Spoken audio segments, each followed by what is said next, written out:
Two-time Hall of Fame inductees, Brent Godarzi and Marty Young. Back-to-back #1 trucking firm in the nation. Back-to-back best attorney and best law firm in East Texas.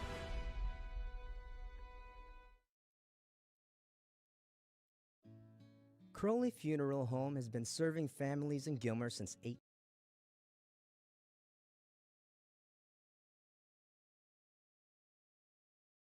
professional staff at Crowley Funeral Home and is committed to providing dignified, respectful, and compassionate assistance to every family in their time of need. Crowley Funeral Home feels strongly about maintaining high standards of excellent service while still keeping prices affordable. At Crowley Funeral Home, we treat your family as our own. Gilmer National Bank is your hometown community bank, serving people in East Texas for over a century. We are your neighbors, friends, and partners in making this a great place to live. Our employees make us a special place to do business. We are there for you when you need us. Come by and see us and find out what makes people say, "That's my bank." Gilmer National Bank, an equal opportunity lender and member FDIC.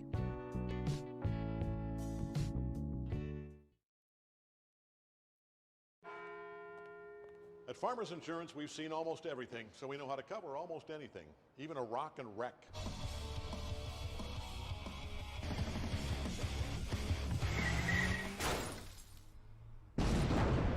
Yeah! He rocked and rolled right into it, but we covered it. At Farmers, we know a thing or two because we've seen a thing or two. We are farmers. Bum, bum, bum, bum, bum, bum.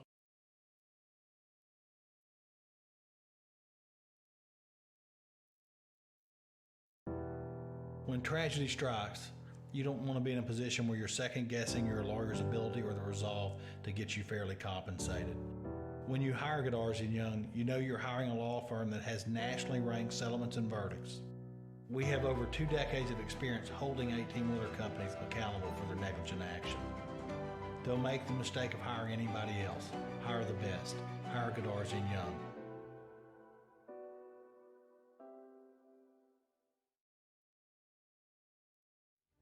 Extra, extra! Read all about tonight's game in Thursday's Gilmer Mirror, complete with pictures, coaches' comments, and a look at next week's opponent.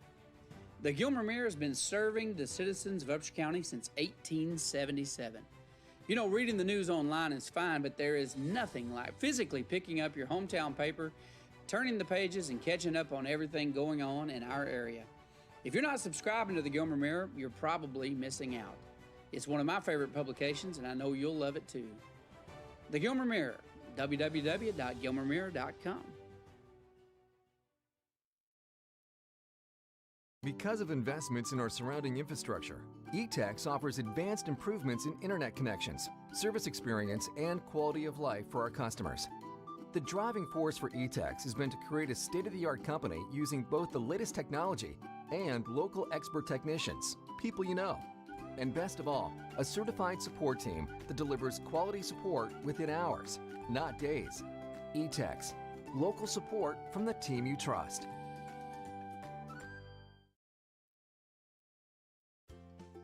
The Med Shop Pharmacy in Gilmer's features a drive-through pharmacy for all your prescription and over-the-counter drug needs.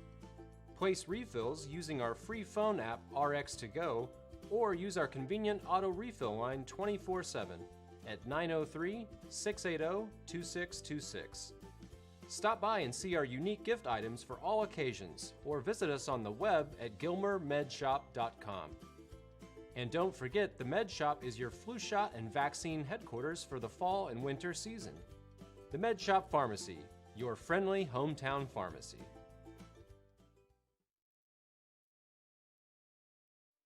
Growing up as a child in East Texas, I was always taught that I had to outwork my opponent.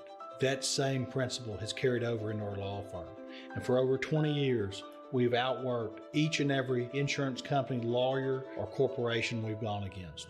If you look at our results, they prove it.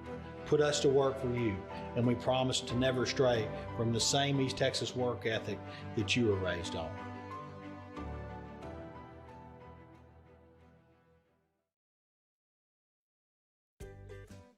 Rowdy Creek Ranch, located on Highway 300 between Gilmer and Longview, is your destination for a world-class escape. With everything from dinner and wine tastings to weekend retreats in our unique and luxurious glamping park, Rowdy Creek is a little piece of heaven right in our own backyard. Corporate events, reunion gatherings, weekend getaways, and even dinner with live music are all on offer at Rowdy Creek Ranch.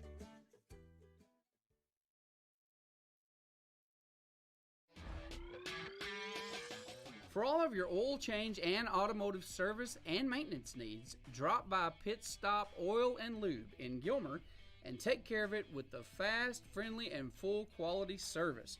Pit Stop Oil and Lube is your hometown car care professional and can take care of anything your car needs to keep your vehicle running great and to keep you safe and satisfied. Conveniently located on Highway 271 North in Gilmer, if you need an oil change or inspection, make a pit stop at Pit Stop Oil and Lube.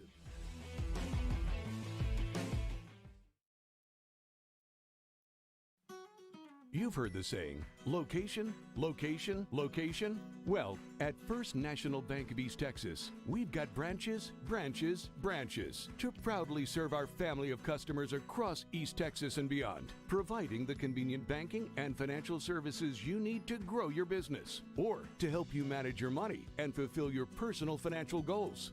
First National Bank of East Texas, because together, we're better.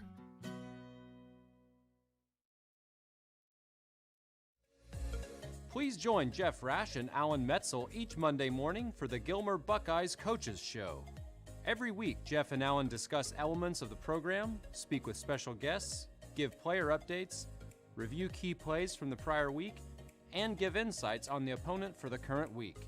As a fan, this is your chance to go into the locker room and behind the scenes.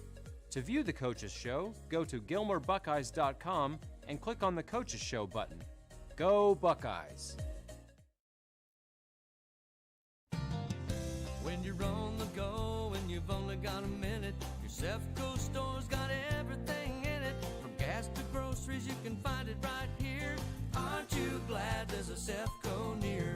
Day and night when you need the best, Sefco quality's as good as it gets. You find everything top of the line and hometown service saving you time. Texans know when you're on the go, make it Sefco.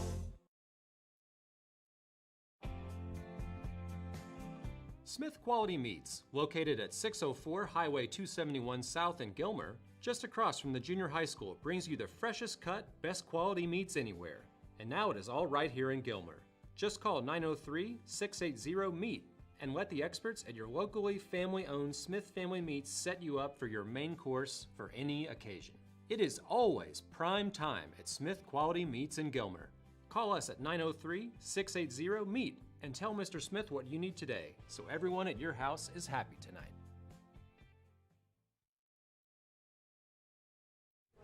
Two-time Hall of Fame inductees. Good evening, ladies and gentlemen. Welcome to Texarkana, Texas, as your Gilmer Buckeyes get ready for trophy time here tonight. District championship against the Pleasant Grove Hawks. Both teams come in undefeated in district play at 4-0. And it all comes down to week 10. We kind of knew that was going to happen, had it circled all year long, and that is in fact the case. Deja vu, the exact same thing as last year, as the Gilmer Buckeyes and the Pleasant Grove Hawks duke it out for the district title. And it's trophy time from here on out, as both of these teams next week will square off in bi-district. Both teams already qualified for the playoffs. Both teams just taking the field. Of course, Pleasant Grove comes in tonight with the third most difficult schedule in 4A Division II. They played defending state champion in Division I, Argyle. They played Carthage, and they come into tonight's contest overall at 5-4. They started the season at 1-4, and then 1-4, and then have reeled off 4 straight victories to get to 5-4 on the season, as this is week 10. I'm Todd Robinson, the color guy for tonight, along with the voice of the Buckeyes, Jeff Rash, with us tonight here in the booth. Jeff, we knew this was coming kind of all year long. It was deja vu all over again, as both of these teams kind of blow through the district and face off in week 10. And it's funny to think, I was just talking to Brandon Tennyson before the game, And this is the site about 719 days ago where Brandon Tennyson got his first varsity start as a sophomore. He did not have a pleasant night that night, but he's looking to avenge that loss here tonight. Oh, and Jeff, we're going to go to the national anthem. Two-time Hall of Fame inductees, Brent Godarzi and Marty Young. Back-to-back #1 trucking firm in the nation. Back-to-back best attorney and best law firm in East Texas.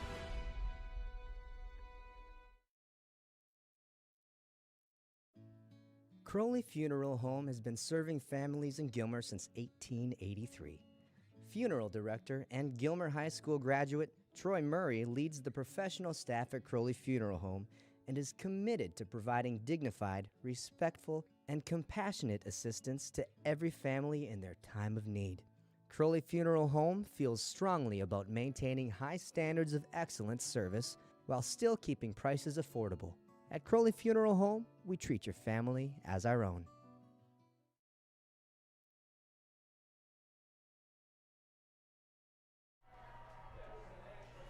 And back to Texarkana, Texas on the campus of Pleasant Grove High School, and it's trophy time here once again as your Gilmer Buckeyes take on the Pleasant Grove Hawks for the district title.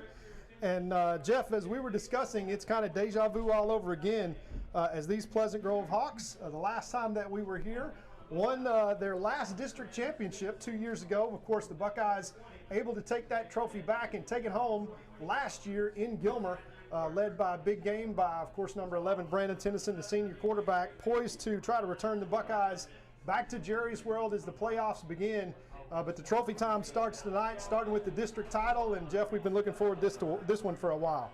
Yeah, we have. We always look forward to, if you like high school football, you always look forward to a Gilmer-Pleasant Grove game.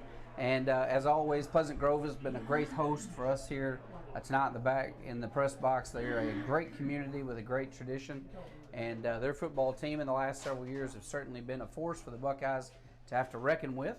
And so we've got the toss going on down here. It looks like that Gilmer is going to receive. I think Pleasant Grove won the toss. They deferred to the second half.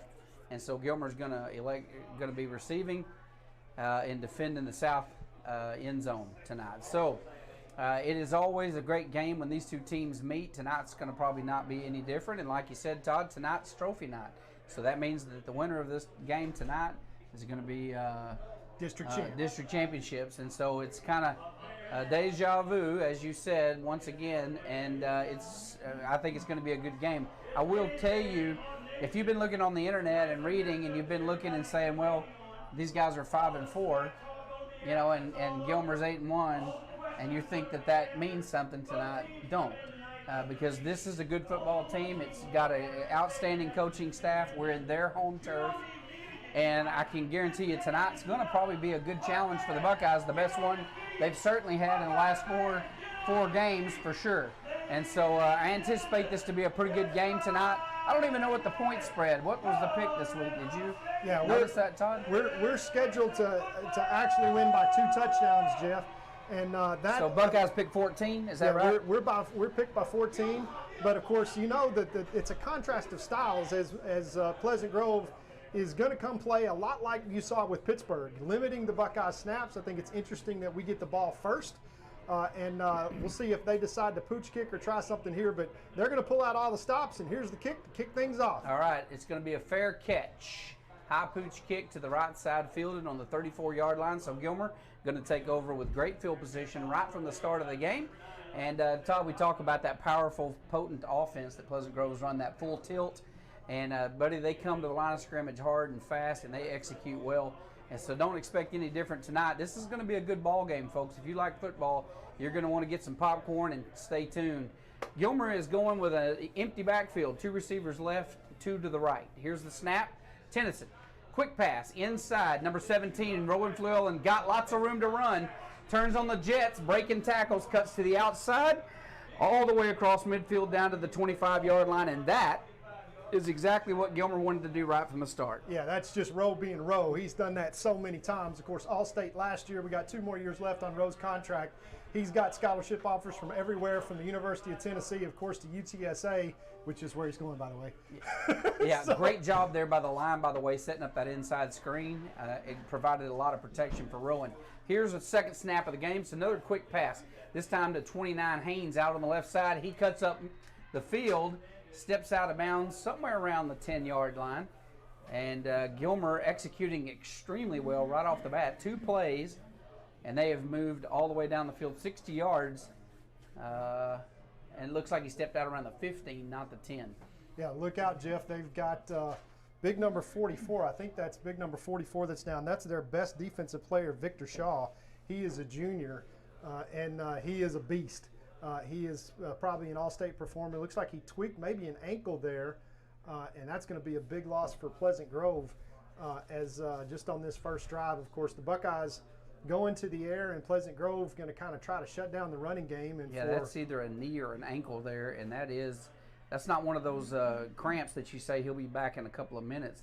He's going to have to walk that one off big time, so you'll see trainers working on him because that is a big part of their defense, and that is going to hurt. And offensive line and everything else. Of course, they run that 3 yards in a cloud of dust offense that you see from Pleasant Grove. They'll try to milk the clock and, controlling the ball, probably 80% run.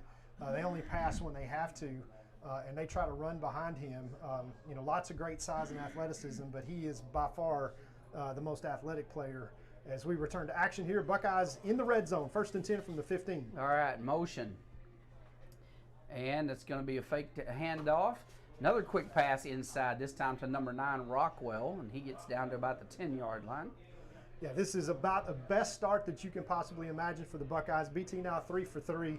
The guys were talking before the game about wearing those orange gloves. You remember back in the playoffs when they first got the orange gloves last year, ball never hit the turf. So they're really confident they're playing like it now.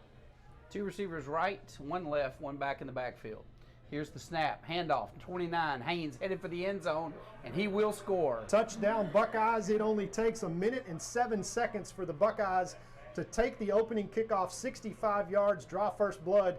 And Jeff, that was the only run of the drive, was that touchdown run for 10 yards there by Ashton Haynes. Could not ask for a better start. That's exactly where the Buckeyes want to be. 6-0, extra point left to come from Hernandez here. And once again, that only took, Jeff, 66.8 seconds. Yeah, absolutely. That is an absolutely excellent execution by the Buckeyes as the extra point is good. And Todd, what we saw there was nothing downfield. It was all short passes, and I'm usually very unenthusiastic about our short pass game, but we executed some extremely good short inside passes right there and just picked up big yardage. And so outstanding job there by the Buckeyes. We'll be right back. Gilmer National Bank is your hometown community bank, serving people in East Texas for over a century. We are your neighbors, friends, and partners in making this a great place to live. Our employees make us a special place to do business. We are there for you when you need us. Come by and see us and find out what makes people say, "That's my bank." Gilmer National Bank, an equal opportunity lender and member FDIC.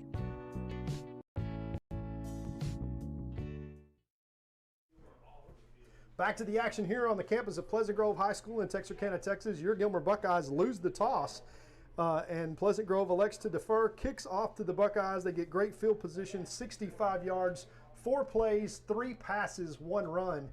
Jeff, that's 55 yards in the air on 3 quick passes, as you pointed out during the break, to the flats. Kind of taking what the Pleasant Grove defense is giving them, and boy, they're happy to take it as the Buckeyes putting on a clinic in their screen game so far in that first drive. All right, Hernandez set the kick off, and he is going to kick one mid-range, going to be fielded on the 20-yard line. And down the right sideline, the return man goes, and he's hit by a host of Buckeyes on the 30-yard line, so they're going to take over in similar field position that the Buckeyes did earlier. Buckeyes started on the 34, and now that full tilt offense of PG will come out and take up residence on their own 30-yard line. So let's see if the Buckeye defense can perform as equally impressive as the offense did. Well, here comes that big front against the big front. 44, 54, 56, and 7.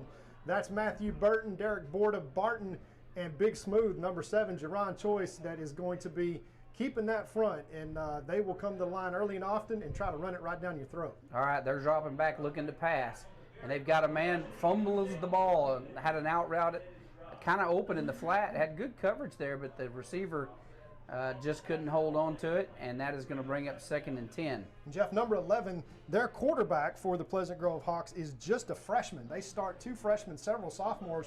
Matter of fact, you see him right there on your screen, number 15 in gold with the black number. He's a sophomore. He has got offers everywhere at SEC schools. He is a stud. All right, handoff. Pleasant Grove up the middle, and that big defensive fumble on the play. Buckeyes have the ball. Buckeyes are saying they have the ball. We haven't seen the refs, and now the refs have indicated, I think. Nope. That's going to be. They're going to say that Pleasant Grove got back down. on. Yeah, they got back on it, or they had a knee down.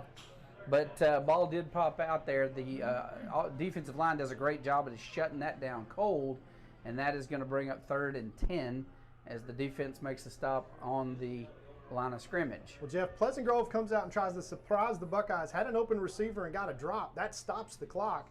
Not something PG wants to do, but 3rd and 10 now, an obvious passing situation. Quarterback under center, rolls back, looking to pass. Launches one, got a man open, and he catches it for the 1st down all the way across midfield to the 50. That was just an outstanding effort by the receiver to reel that one in. And Pleasant Grove, instead of going to 4th down and having to punt, now looking at 1st down on the Gilmer 49. Yeah, that one was floated up there a little ways, and boy, number 13 for the Gilmer Buckeyes back at that safety position was about a half a step away from having that picked off as that hung in the air. But great catch by number 22, moves the chains for Pleasant Grove. Quarterback drops back again, looking to pass, launches a fly route, and he's got a man open, but good job there by number 17, Rowan Flill, and making up a couple of yards at the last minute to knock that ball down. And obviously, Jeff, Pleasant Grove thinks that now they've thrown the football in this first 10 plays more than they did the entire game against Liberty Hollow last week. So they're obviously coming out and saying we can pass against the Buckeyes. Well, they've watched some film. They've seen our defensive front four. And they're like, well, what are you going to do about that? We used to have the same problem, if you'll recall, in Pleasant Grove. Yeah, that's exactly right. With Jackson and all that, those big defensive linemen. So you look down there, and we've got the big meat package on that front line. And they're going to run down the sideline, maybe pick up 3. Got a flag down across the way, Jeff. That's going to be probably an illegal procedure against Pleasant Grove. Of course, they're known to get to the line of scrimmage quickly. That guard starts pulling, I think, a little bit early. And that's either going to be offsides against the Buckeyes or that's going to be illegal procedure against. Could have been a hold. I didn't see when the flag was thrown. That's very well could be. Could be a hold out here on the south side. Yeah, they're talking to Coach Metzler, so that's obviously going to be against Pleasant Grove. He says move them back. That's going to be 2nd and 15 for Pleasant Grove. This offense is not designed, Jeff, to run from behind the chains. And it's certainly designed to take time off the clock. Jeff, we still have 9 minutes and 32 seconds left in the first quarter. The Buckeyes, after that 66.8 second opening drive, drew first blood. And here is an opportunity to use the offense against Pleasant Grove, get them behind the chains, get them off schedule. And the Buckeyes here need to get them off the field because they're now back into their own territory. And if you're the Buckeyes, you don't want to give them any momentum. You want to get off the field here. All right, here comes that full tilt offense. Quarterback goes under center. They are running to the left side, and he is smacked right in the mouth. That big is number 44. Big Matt Burton, who has had an incredible year this year. And he's a beast. He's followed up with the linebackers coming in behind him and just rocked their world. So they got maybe a yard of penetration there. So we're going to call it 3rd and 14 now for Pleasant Grove. And Gilmer Buckeyes defense looking good. They look like they're playing for a trophy. Yeah, they just need to get everybody covered because this is obviously a passing situation to the wide side of the field. Look for a bootleg here to the right. Here it comes. They look back. All right, got a man, and just can't hang on to it and gets punished for trying. Number 3, Amira Arona comes across there and just takes his head off. So it's 4th and 14. Not to give the Buckeyes back the football in that white-hot offense. Of course, Ro Fluellen, who was responsible for about 40 yards of that 4-play opening drive, is back about his own 25-yard line. Punting is not something that Pleasant Grove is accustomed to doing. But in this case, they're going to have to. All right, good punt here. Bounces out to the right side. Takes a good Pleasant Grove bounce, and it is going to roll inside the 5 all the way to the 1-foot line. And that doesn't get any better. Number 56 is feeling good about himself right now. And I would just like to give a quick shout out to my lovely bride who is sick at home tonight. Dean, I love you. You are the light of my life. You see, Todd, that's how you get points right there. Yeah, Follow the master, son. I've Take notes. Y'all get your pen out, Eric. Get your pen. Yeah, I'm like you. I'm like the Buckeyes right now, Jeff. I'm 99.9 yards away from pay dirt. All right, standing in their own end zone, Tennyson. And beside him is his back, number 29, of course, Haynes. And Buckeyes have exactly 99, like you say, 99.9 yards to go after a fantastic punt. Looking to throw the ball, and he has a receiver open, and that's going to be caught by number 9, Jay Rockwell, and that's going to get him out of that end zone and out into the green as he gets out to about the 7-yard line. That's a nice pickup on first down, about 6 yards, get some breathing room out to about the 7. The good news for Brandon right now is that the turf under his feet is green and not black. All right, here's the snap. Another short, quick pass out to the right side. And look at the leg work of number 17, Rowan Flewellen, who makes it look easy. Out past the 20, and that is going to be a big first down for Gilmer. Once again, Jeff, the Pleasant Grove Hawks more than happy to give up the flats and then just let the Buckeye receivers go catch it in space and do what they do. That's probably not the best formula if you're a Pleasant Grove fan, is watching these athletes in space. And, of course, the Buckeyes going empty, spreading them out. That's exactly what they like to see. 3 wideouts to the left, 2 to the right, 1 back in the backfield. That's the quarterback.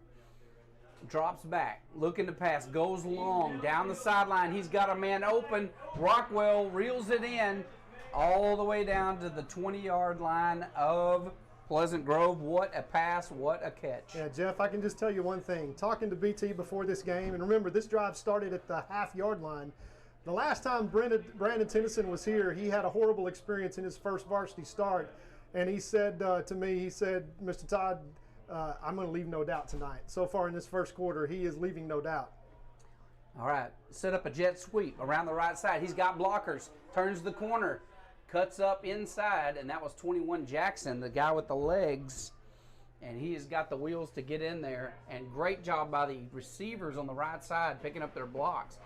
That was, I think, Parker Gilos over here, and I think maybe Rockwell was out there on the inside receiver position. Both did a great job of picking up their blocks. Exactly, Jeff. Absolutely. All right, same set. 3 receivers left. Nope, now they're going to pull it back. It's Jackson in the backfield now instead of Haynes. They're going to hand it to Jackson. He cuts up the middle. Look at this. Cuts back and gets knocked forward by Pleasant Grove a couple of yards down to the 3-yard line. Yeah, LaDamon faked himself out. He hit the brakes and his feet almost went out from under him. It looks like he found some black ice down there as he slid. It looked funky, didn't it? Nevertheless, inside the 5 now, 2nd and goal for the Buckeyes once again, knocking on the door. Yeah, look for this to be a Jackson handoff once again. He is going to cut up the middle. They're going to stop him on the 1. So Buckeyes knocking on the door here, and this will probably be Jackson once again right up the middle. They're going to follow. Yeah, there's some big boys wearing gold down there, Jeff, and they can make a goal line stand. 3rd down and goal, as the Buckeyes would love to go 99 yards here and cap this drive. We're not quite halfway through the first quarter. Buckeyes lead 7-0, but this is a critical play on 3rd and goal here from the 1-yard line. The big boys, the big hogs up front are going to have to find a way to punch this one in.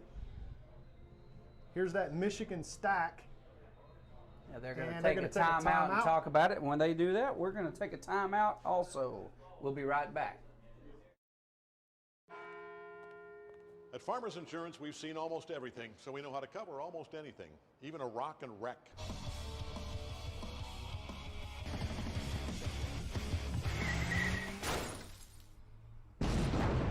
Yeah! He rocked and rolled right into it, but we covered it. At Farmers, we know a thing or two because we've seen a thing or two. We are farmers. Bum, bum, bum, bum, bum, bum.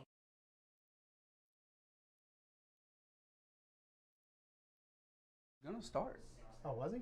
All right. We are back to the action here in Pleasant Grove, and it is 3rd down, and Buckeyes are knocking on the door. It's 3rd and goal. Ball spotted, I believe, on the 1.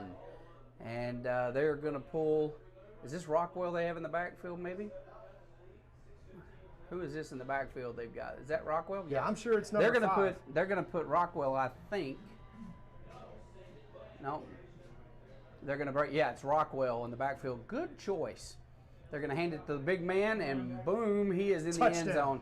Remember, that young man is a junior, benches about 370 pounds, and he is all muscle, and he is the guy you want if you've got a short run. That's our version of the refrigerator Perry right there. He's a super wide deep freeze, Jeff. He's probably about as tall as you and I, except for everything is about double the size from the neck down. He is a big boy. He is a rock and really strong. He's fast. He's an athlete. I mean, he's a good athlete. Great hands. He plays fullback for the Buckeyes. Does a great job as a blocking back, as a receiver, as a ball carrier. He is very versatile, and they are lucky to have him. The kick is up and good with 6:11 left to play in the first quarter. Gilmer Buckeyes lead 14-0. We'll be right back. When tragedy strikes, you don't want to be in a position where you're second-guessing your lawyer's ability or the resolve to get you fairly compensated. When you hire Godarzi & Young, you know you're hiring a law firm that has nationally ranked settlements and verdicts. We have over 2 decades of experience holding 18-wheeler companies accountable for their negligent action. Don't make the mistake of hiring anybody else. Hire the best. Hire Godarzi & Young.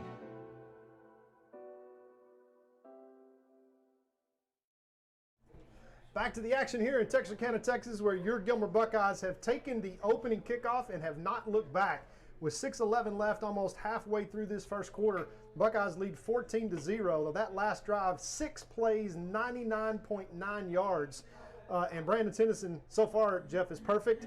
And that long strike to Jay Rockwell was exactly what the doctor ordered to dial up about a 60-yard pass play. And then the Buckeyes just going empty, getting athletes into space and doing what these Buckeyes do. They have looked about as good as we've seen them all year right now, Jeff. Yeah, they really are looking extremely sharp. Here's the kickoff. It is a high pooch kick, going to be fielded on the 19-yard line on the right side. And coming back up the sideline, found a gap and got all the way back to the 47-yard line. Nice return there by Pleasant Grove. They got to feel good about their field position. After the Buckeyes marched 100 yards downfield, 99.9, to score on that last drive. Yeah, they were marching double time, Jeff. That is about as in rhythm as we've seen Brandon Tennyson and these Buckeyes all year long. Now, once again, it's going to be with a 2-score advantage. Pleasant Grove's not built to play from behind, so it's imperative they use this field position to kind of get into this ball game, because if the Black Flag can stand up here and get them off the field once again, it's going to be kind of a long night for Pleasant Grove on senior night. All right, quick pass out to the right side.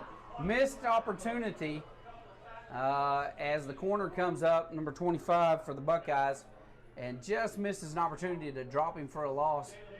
Receiver does a good job coming out of the backfield, picks up 6 on that one. It's going to be 2nd and 4. Yeah, that opportunity, Jeff, to go down low, and that's what I thought he was going to do, was to kind of cut his legs. But once again, Pleasant Grove content to go to the air here behind the freshman quarterback, number 11, picks up 6 yards into Buckeye territory on first down. And the Buckeyes probably were not expecting to play pass defense tonight, but so far that's what they're doing. Quarterback keeper around the right side.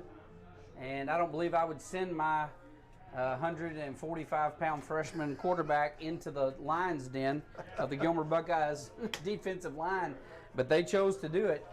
That young man must have made a coach mad this week. It is now 3rd and 1, and huge play here, Jeff, in that 2 things. Number one, that you got a chance to try to make a 3rd down stop, which the Buckeyes have done already.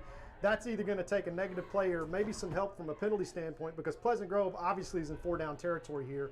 Look for them to run it and try to pick up this tight package. Quarterback under center, handoff up the middle, gets the 1st down, but we do have a flag down, and so more than likely that's going to be either a hold or that's again offsides against the Buckeyes. Did the Buckeyes jump? I didn't see it. No, we were lined up offsides. I think our left end trying to get a kind of a jump. I don't know if that's number 30 over there across the way, but offsides. We were. Yeah, he's coming off the field now, but we were offsides, and you could see it. And they're right in front of our booth, Jeff, so we're literally looking down the line of scrimmage. They'll take the play, move the chains inside the 40 now. So with 4:33 left to play in the first quarter, Pleasant Grove looking to claw their way back into this game as the Hawks have run into a buzzsaw with the Buckeye offense. They pinned them as deep as you can pin them, Jeff. Literally, they're inside their own 1 yard line, go 99 yards in 6 plays on the last drive. They got to find an answer here offensively. All right, it is a sweep around the right side, cuts up. Rockwell is there to meet him, and he is going to stop him at the line of scrimmage. He may have fell forward and picked up a yard, depending on the spot, but not very much there. Good job there by Rockwell. Yeah, oh, what a difference a couple of years makes, because, Jeff, that's the jet sweep that Pleasant Grove ran the last time that we were here, and it seemed like the Buckeyes could not get an edge contained, and the Pleasant Grove Hawks would go 8, 9, 10 yards before anybody in white would even touch him. And he got touched a yard behind the line of scrimmage by number 5 on that play. And that jet sweep has gone nowhere. This is 2nd and 10 now. All right, Buckeyes playing tight. He's under pressure. Throws one down the right side. Jackson, and they're going to throw a flag on Jackson. They got tied up. They're both eligible receivers. And but they're going to call pass interference against Jackson. That's going to be an automatic first down. Yeah, number 5 does a little sales pitch, because Jackson's just doesn't have his head turned, but is running stride for stride with the wide receiver, and the wide receiver does the smart thing. He just basically kind of runs himself into LaDalen and makes it look like that he's impeded from getting a chance to get to the ball. If LaDalen turns his head on that, Jeff, there's no way that that's a pass interference, but that bails out the Hawks of a 2nd and long after they got nothing on the jet sweep, moves them forward 15 yards. Now they're knocking on the door of the red zone, trying to claw their way back into this game. All right, Hawks efficiently moving the ball down the field. Remember, they started with outstanding field position, started this drive at the 47.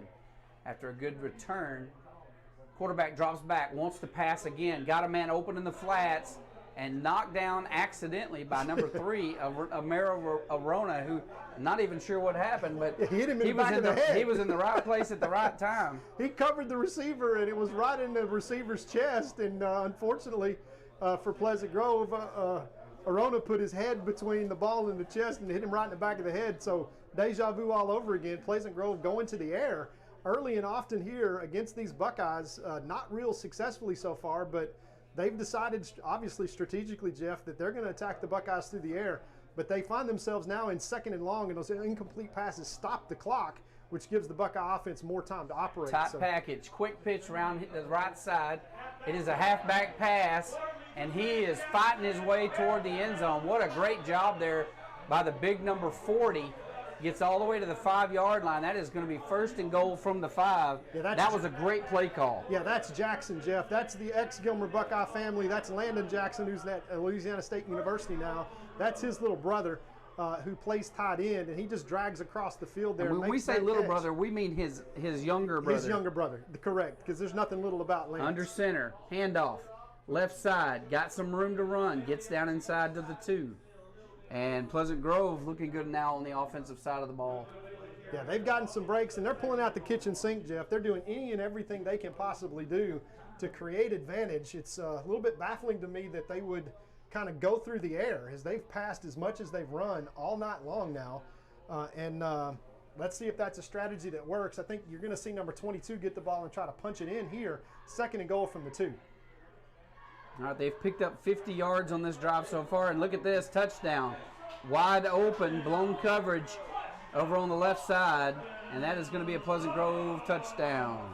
And, Jeff, that looks real great because there's 2 minutes and 28 seconds left, but the problem is that you've already spotted the Buckeye offense 2 touchdowns, and they are running up and down the field on the Pleasant Grove defense. So that eats the better part of about 6.5 minutes off the clock. But if the Buckeyes go back and score again quickly, that puts Pleasant Grove back kind of the old formula with Pleasant Grove that you saw against the Buckeyes, as the kick is up and good. But that old formula, Jeff, kind of demanded that the Buckeyes get a lead and make Pleasant Grove play catch me if you can. And that looks like what's in store for us tonight as we enter the last part of the 2nd quarter. Buckeyes 14, Pleasant Grove answers with 7. We'll be right back after these messages. Extra, extra. Read all about tonight's game in Thursday's Gilmer Mirror, complete with pictures, coaches' comments, and a look at next week's opponent. The Gilmer Mirror has been serving the citizens of Upshur County since 1877. You know, reading the news online is fine, but there is nothing like physically picking up your hometown paper, turning the pages, and catching up on everything going on in our area. If you're not subscribing to the Gilmer Mirror, you're probably missing out. It's one of my favorite publications, and I know you'll love it too. The Gilmer Mirror, www.gilmermirror.com.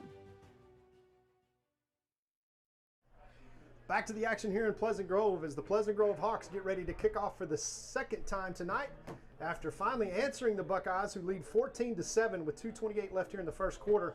That's a 7-play drive that goes for 54 yards as they got great field position to start that drive off the good return, Jeff, as you mentioned. Looks like they're going to try to kick this one deep. And you got number 17 and number 10 back deep for the Buckeyes.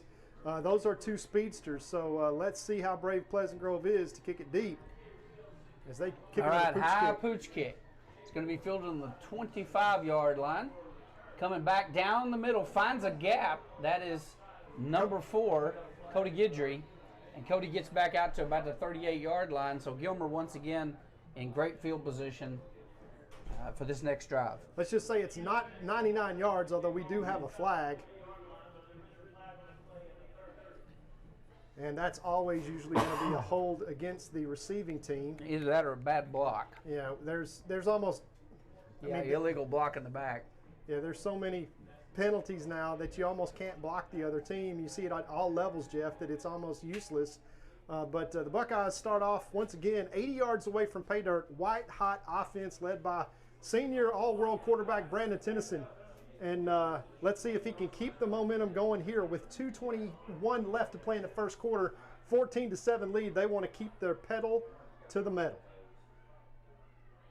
All right, from the shotgun, here's the snap. Fakes the handoff. Quick pass. Number 17 to the right side. And he's going to be good for about 7 or 8 on that one. Going to bring up second and short. Yeah, and if Coach Traylor's out there listening, boy, you're getting a polished quarterback, Coach. My goodness, Brandon just is perfect on the night so far. He is as sharp as he can possibly be. Obviously, he has not used his legs, which is one of his major weapons as well, but he hadn't needed to so far. Brings up second and short for the Buckeyes.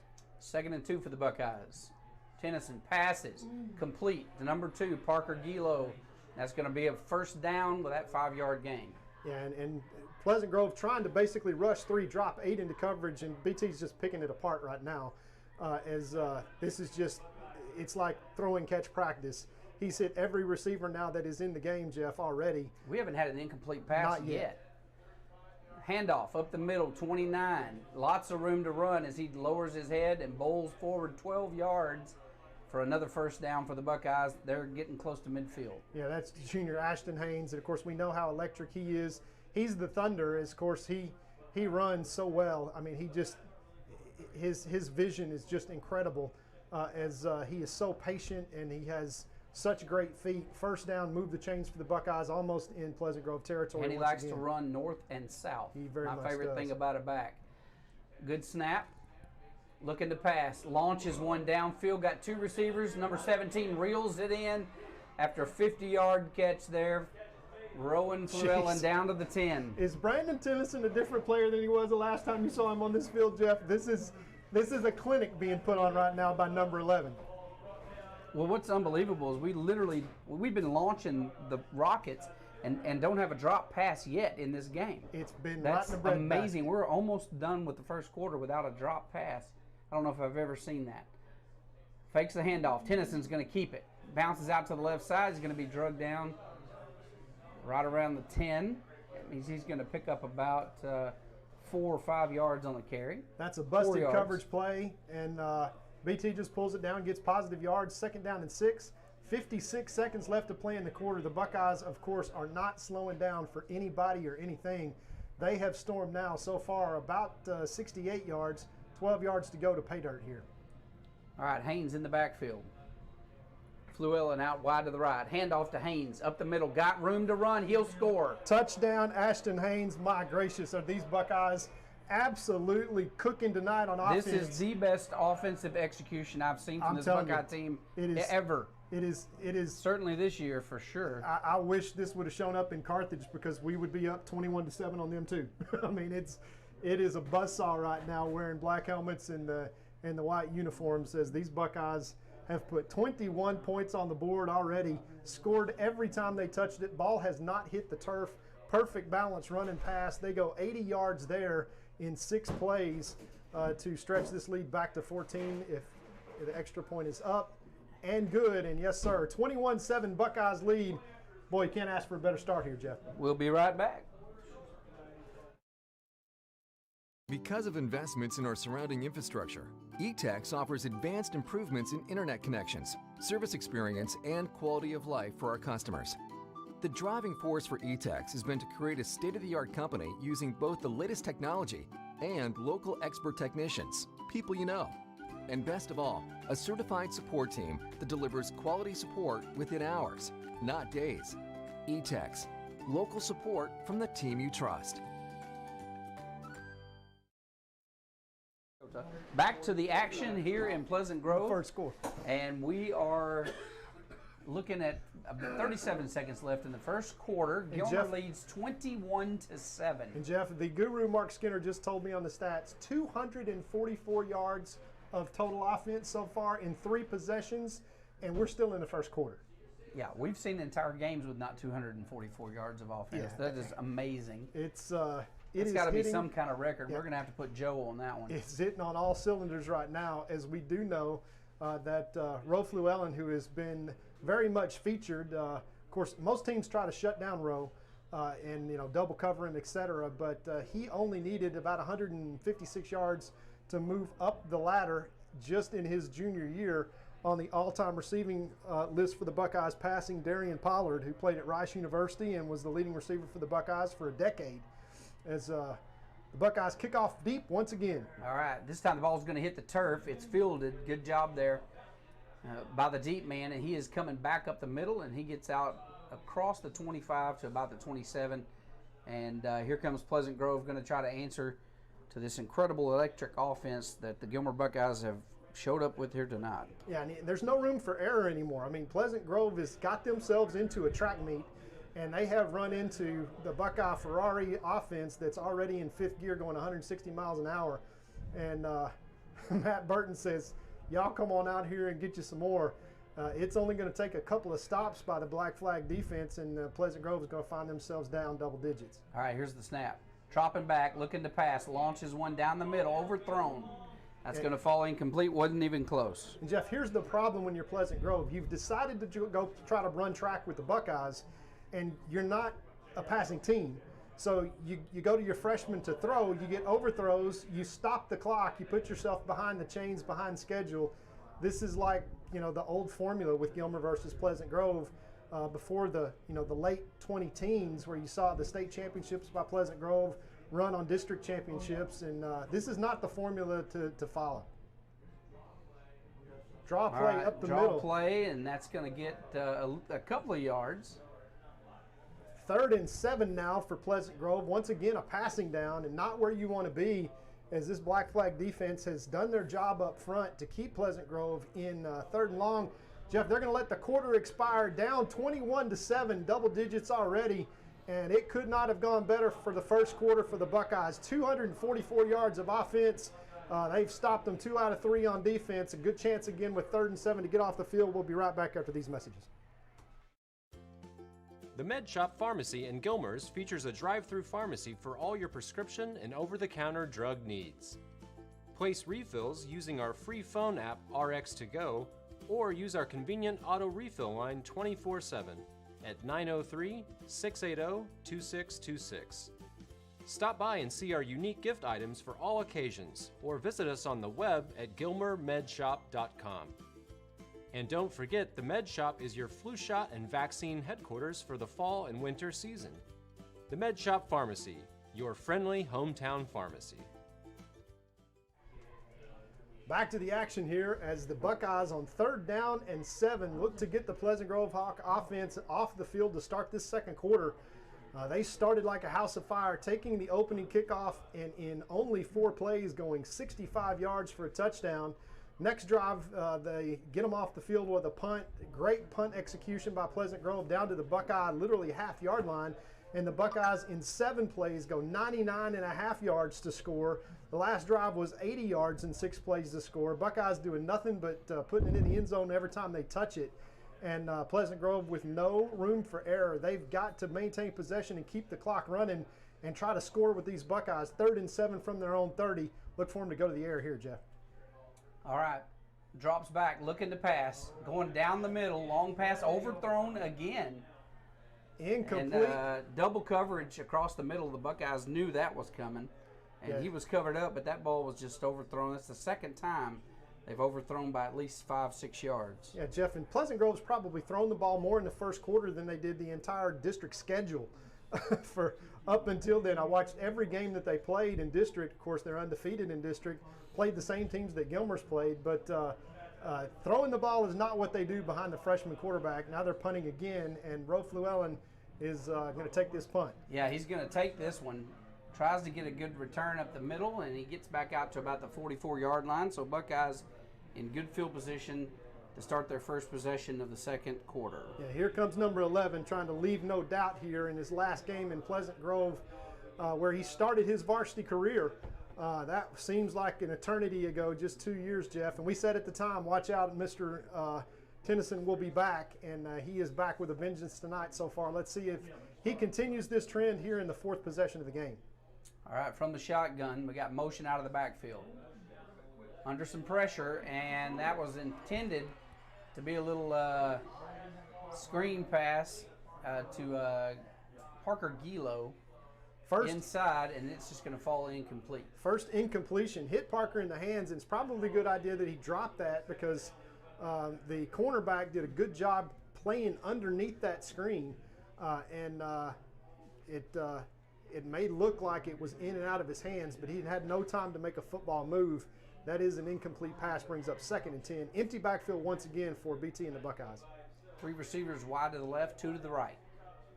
Buckeyes drop back, looking to pass. BT got a man on an out route, and they're going to be short of the first down. It's going to be 3rd and short. Parker Gilo, his security blanket, the senior, runs that out route so well. Just breaks it off just short of the sticks. That's going to be 3rd and 2. And I think that no matter what, this will probably be 4-down territory once again, Jeff, but I'm not sure it's going to matter because the way the Buckeyes have been moving the ball. Ashton once again in the backfield with BT offset to his right. All right, here's the snap. They're going to hand it off to Ashton. Ashton cuts back at just the right time, breaks free. He's out in the middle, one man to beat. Up the middle, dragging people with him all the way to the 15-yard line, and what a great job there by Haynes. My gracious, he is just hey, Coach Traylor, Coach Maddox, sign another one up because you got to come get 29 as he is going to be special. It kind of reminds me a little bit of Sincere McCormick there. As you say, Jeff, he goes north and south. As now 2 backs in the backfield with Rockwell. Look out here, Jeff. All right, here comes the snap. Got 2 backs in the backfield. Dropped back, looking to pass, and that falls incomplete, intended for Cody Guidry. And I think Cody thought, hey, is he trying to throw to Rockwell behind me, because he went up for it and then pulled his hands back. We had 2 backs in the backfield there, and we pulled the fullback and the running back there. I thought they might be fixing to do a sweep with a lead blocker. We've seen that a couple of times. Different formation for sure, Jeff, as we've got the power formation for the Buckeyes. All right, here's a snap. Handoff. Haynes breaks out to the right side. Good Touchdown. Vision and touchdown. Haynes for the Buckeyes once again on the board. And my and gracious, they are getting after it, buddy. It Let me tell doesn't you. take long as we've got, once again, 56.7 seconds for that entire drive, Jeff. That is 6 plays once again, and that one was 57 yards as Hernandez on once again for the extra point. Let's see if they swing the gate here. No, Hernandez is going to kick this one, but 27-7 and still 11 minutes left in the second quarter, and the Buckeyes are just hitting on all cylinders. What else can you say? All right, here comes the snap. It's a high one, but easily fielded and set up, and that is going to be a good extra point. We will be right back after these messages. Gilmer leads 28-7 with 11:03 left to play in the second. Growing up as a child in East Texas, I was always taught that I had to outwork my opponent. That same principle has carried over into our law firm. And for over 20 years, we've outworked each and every insurance company, lawyer, or corporation we've gone against. If you look at our results, they prove it. put us to work for you, and we promise to never stray from the same East Texas work ethic that you were raised on.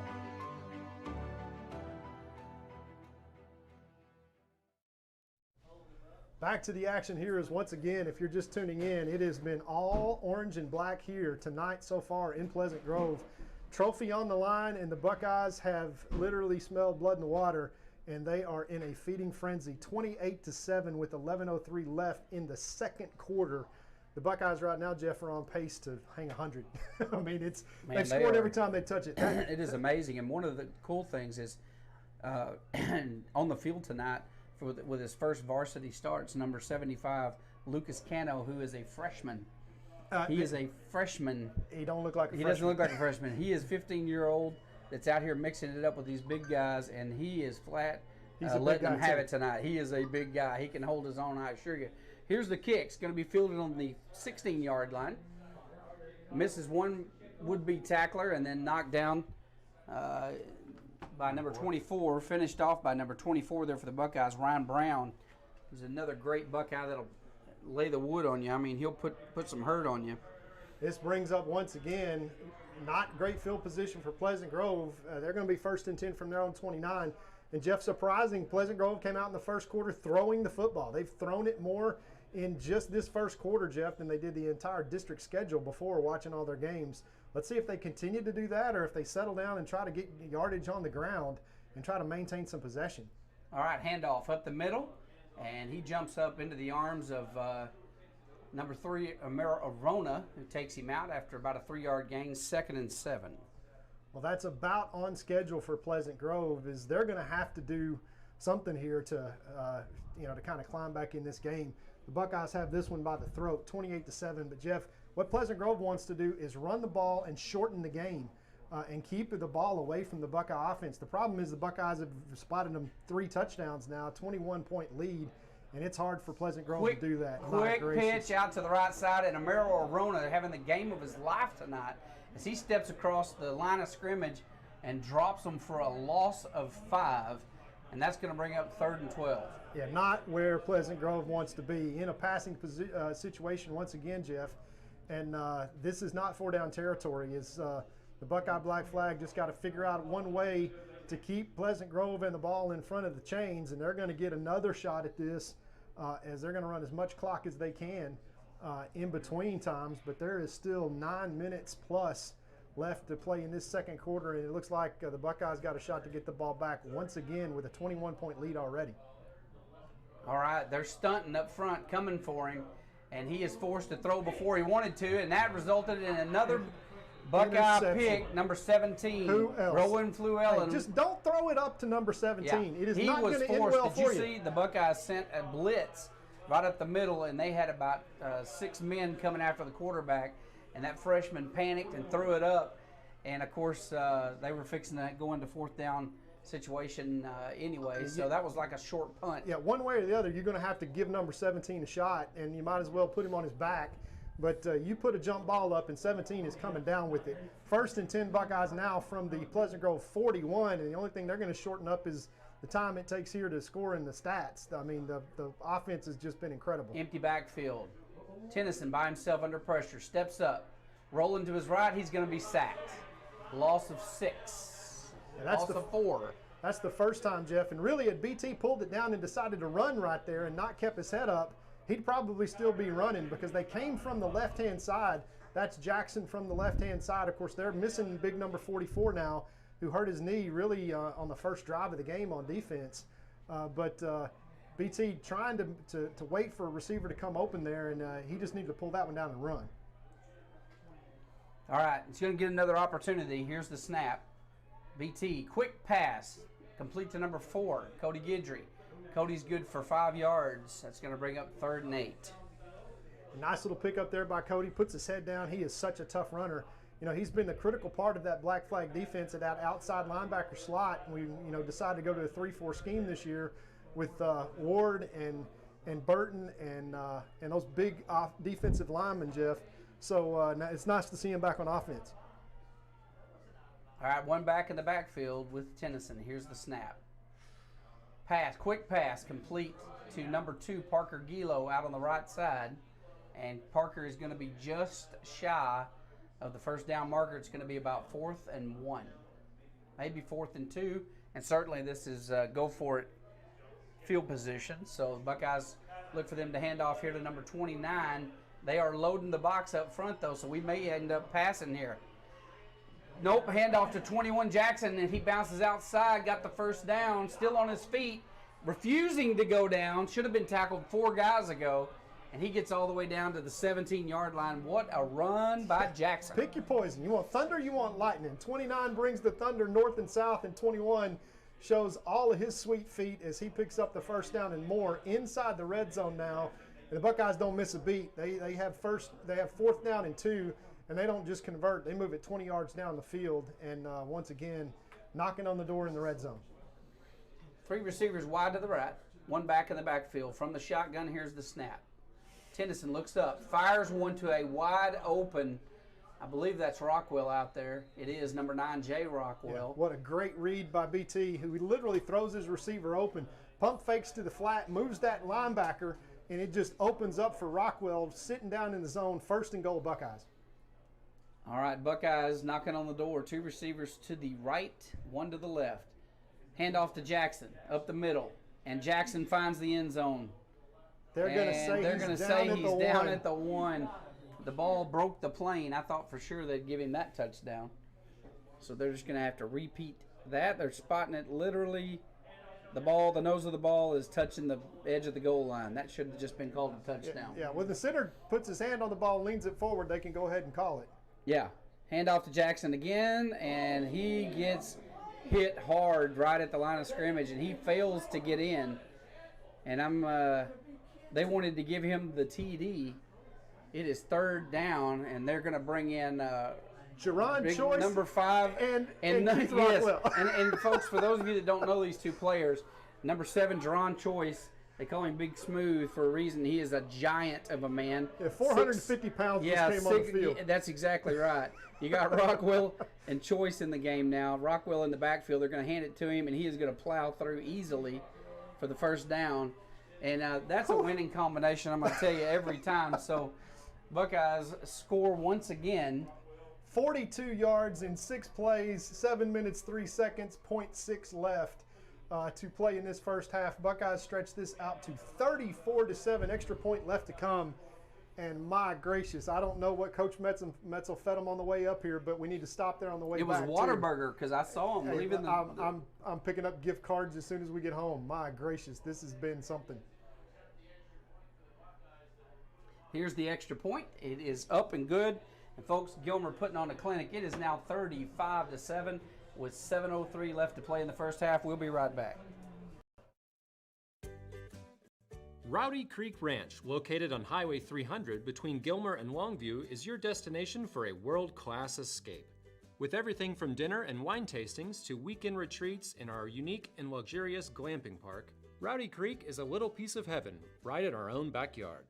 Corporate events, reunion gatherings, weekend getaways, and even dinner with live music are all on offer at Rowdy Creek Ranch.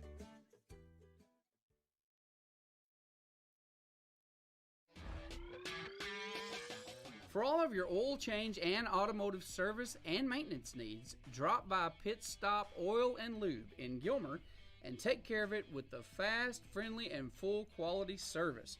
Pit Stop Oil and Lube is your hometown car care professional and can take care of anything your car needs to keep your vehicle running great and to keep you safe and satisfied. Conveniently located on Highway 271 North in Gilmer, if you need an oil change or inspection, make a pit stop at Pit Stop Oil and Lube. Back to the action here where the Buckeyes have taken a 35-7 lead. Minute 52 seconds, 6-play drive. Once again to score. Here's the kick. All right, it is a long kick, wobbly kick, going to be fielded and fumbled at the 5-yard line. He picks it up, spins around, makes a great move, and gets out past the 20 to the 22-yard line. And so Pleasant Grove, once again, an opportunity to try to get back into this game as Gilmer has the commanding lead of 35-7. Yeah, and I'll be honest with you, I'm floored. I mean, I really am. I mean, I knew we were going to win the game or I figured we'd win the game. I was hoping we'd win the game, but I really felt it was going to be within 14. Hey, let me tell you what, Jeff. There's a lot of people in 4A Division II right now. They're going to watch this film and not have a good night's sleep when you're going to face off against the Buckeyes. All right, handoff around the right side and a good hard run all the way out to the 30-yard line. That's an 8-yard pickup for Pleasant Grove, so that's how you want to start at first down. They're not going to go away quietly, and by the way, this game's a long way from over. I know it's 35-7. This is Pleasant Grove, and we're in Pleasant Grove. They have time to turn this thing around, and they have the type of offense and coaching staff that can do that. But boy, Gilmer putting on a clinic, folks. 6 minutes, 25 seconds left in this game. Gilmer hasn't dropped a pass in the yet. half, Jeff. In the whole half. That's got to be some kind of record. Handoff once again up the middle, and he is going to fall forward and probably pick up the first down. There he does. And so that's going to be 1st and 10. And Jeff, that's where Pleasant Grove probably should have started this game instead of trying to throw the ball down the field. They wanted to come out tonight and kind of surprise the Buckeyes in the air. And I think they surprised everybody, but they just not very good at that compared to being able to do what they do here and they've done for decades now, which is run the football effectively, move the chains, and possess the ball and play keep away from the Buckeyes. Well, the Buckeyes put 35 up in a quarter and a half, over 300 yards of total offense. Now what? Yeah, handoff around the left side, and that has got some good blocking up there by the Pleasant Grove offensive line. Picks up about 4 yards on the carry. Going to be 2nd and 6. Platooning now in and out are the Gilmer Buckeyes. Kendall Jackson and Derek Borda come back into the game after a 3-yard pickup. But Jeff, that's here comes big number 22, the workhorse load carrier for the Pleasant Grove Hawks for this drive anyway. Now they're eating clock and moving the chains. That's really what they want to do. But it's kind of hard to go back to that strategy when you're 28 points down. All right, handoff number 15 around the right side. And he's going to be good for about 3 yards. It's going to bring up 3rd and 3. And Jeff, this is where you Pleasant Grove, you cannot afford to make a mistake. You can't afford to get a penalty that moves you back 5 yards and puts you in a passing situation again. Here comes 22. He's probably going to get the ball here. And they've managed to pick up 3-4 yards a run. And they do that. They maintain possession, keep the clock rolling as we're down now under 5 minutes to play in this half. But the Buckeyes are very content to kind of hold them to that short run game with a 28-point lead. Okay, quarterback drops back, launches a sloppy pass out toward the flats, and it is picked off, and there's a flag on the play. Oh, you got to be kidding me. If I'm they're not going to call sure this what pass they're going to interference. call. They can't. Surely it's not pass interference. They threw it right to the Buckeye defender. That can't be pass interference when the ball is underthrown and tipped by basically 6 yards. Yeah, this is going to be an interesting call here. Buckeyes intercept, and they are going to call this. Let's find out. Well, any penalty against the Buckeyes is going to be a first down. So it's only 3rd down and 3, but so pass interference. And they decline it. Personal foul, roughing the passer. They're going to take that one. And that is, they had 2 15-yard penalties to choose from, so they took the second one. And that is going to move the chains. That's a big 15-yard penalty, so instead of a turnover. Well, Jeff, on the last drive when Pleasant Grove scored, they had 35 yards of penalties in that drive. They have a big 15-yard penalty that bails them out on 3rd down here. And they're into Buckeye territory, 1st and 10 from the Buckeye 45. Okay, handoff, right side, and Matthew Burton just creams the ball carrier for a loss of 2. We had Todd Connens is asking, how many yards do we have in this game? This is perfect. We had 244 yards in the first quarter. So we're right at Ask 300 Mark right now. quick where we are. We've got to be close to the 300. Mark, what's our total yards of offense at this point? We're going to find out. 342 yards. 342 yards of total offense so far in the first half with 4 minutes and 7 seconds left to play in the first half. Here comes the snap. Quarterback rolls to his right, decides he's going to scramble, running for his life up the middle, ducks his head, dives for it. Going to be shy of the first down, but he does pick up about 7 or 8 yards. It's going to be 3rd and about 5. Yeah, running for his life, quite literally. This is probably, once again, 4-down territory. As the Buckeyes have an interception earlier in this drive called back already from a dual penalty. They had them kind of bookended as pass interference, which was kind of ridiculous call. They took the roughing the passer call to keep this drive alive. The Buckeyes once again 3rd down. All right, here's the snap. Drops back, quarterback looking to pass. Launches one down the sideline, man-to-man coverage. What a catch by PG. As bad as I hate it, that was outstanding coverage by the corner. Can't blame him. That was just a great catch by number 15 for PG. Number 25, Noble, down there with the coverage, does a great job. Can't fault him. He goes up for the ball, and number 15 just pulls it down on the 5 and saves PG. Yeah, that's the sophomore, Jeff. We talked about him. He's got offers from Arkansas, several SEC teams. He hurts his shin on that play, comes off the field, but sets up Pleasant Grove 1st and goal from their own 5. All right, quarterback keeper around the right side, and he is going to get absolutely smashed. He got back to the line of scrimmage, but boy, he was hit in the face by a ton of humanity. And if you know, this guy's 150 pounds soaking wet. He has to jump around in the shower to get wet, and they're sending him up here right in front of Matt Burton. I mean, that can't be a coach's son, because I wouldn't put my kid in that deal. Not as a freshman, if you want to keep him around for a little while. As he's already scrambled for his life earlier in this drive, as Pleasant Grove now got this down to 2 minutes and 25 seconds. They want to take all the time they possibly can off the clock. They're going to take a timeout here, but they're going to first run this clock down as far as they possibly can, now they do take a timeout. And 2:16 left to play. 2nd and goal from the 5. Pleasant Grove, after that miraculous catch by the young sophomore, trying to basically get a score and get in at halftime with keeping it relatively close. Remember, Jeff, Pleasant Grove is going to get this ball to start the second half, but we'll be right back after these messages. You've heard the saying, location, location, location. Well, at First National Bank of East Texas, we've got branches, branches, branches to proudly serve our family of customers across East Texas and beyond, providing the convenient banking and financial services you need to grow your business or to help you manage your money and fulfill your personal financial goals. First National Bank of East Texas, because together, we're better.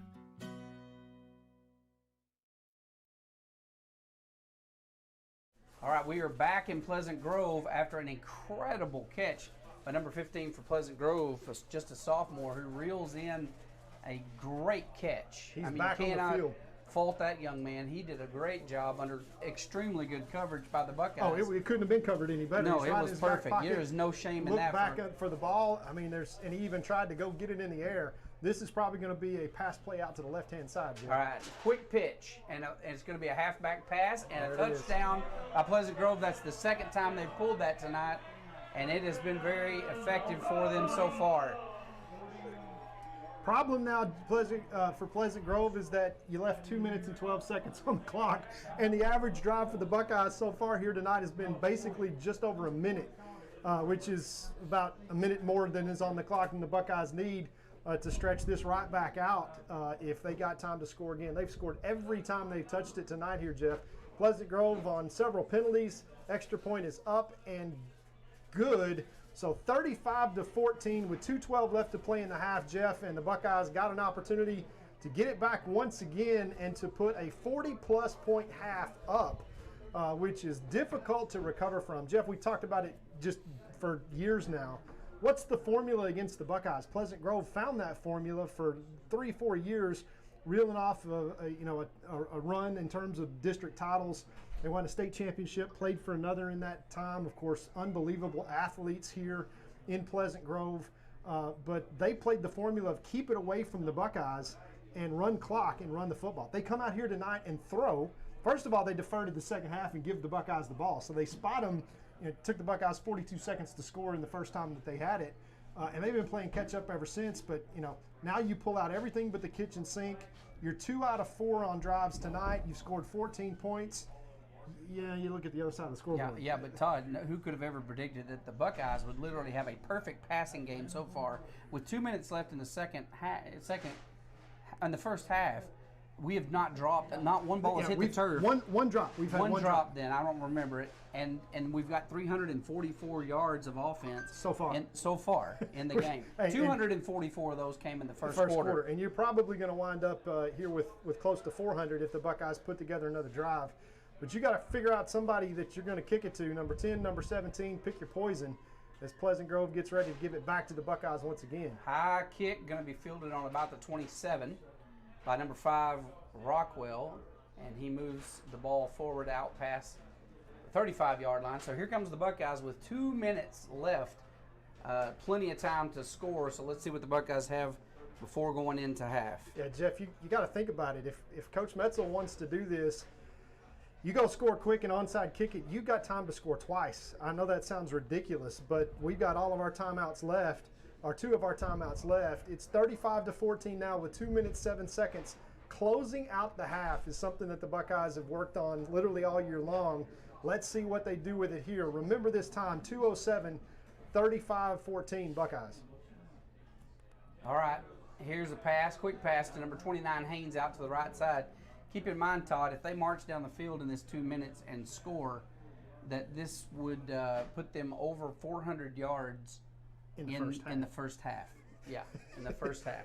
It's and scored every time they touched it. I mean, you can't play much better offensively than the Buckeyes have. Clean, not a lot of penalties. Let's knock on wood and hope I don't jinx them there. 2nd and 5.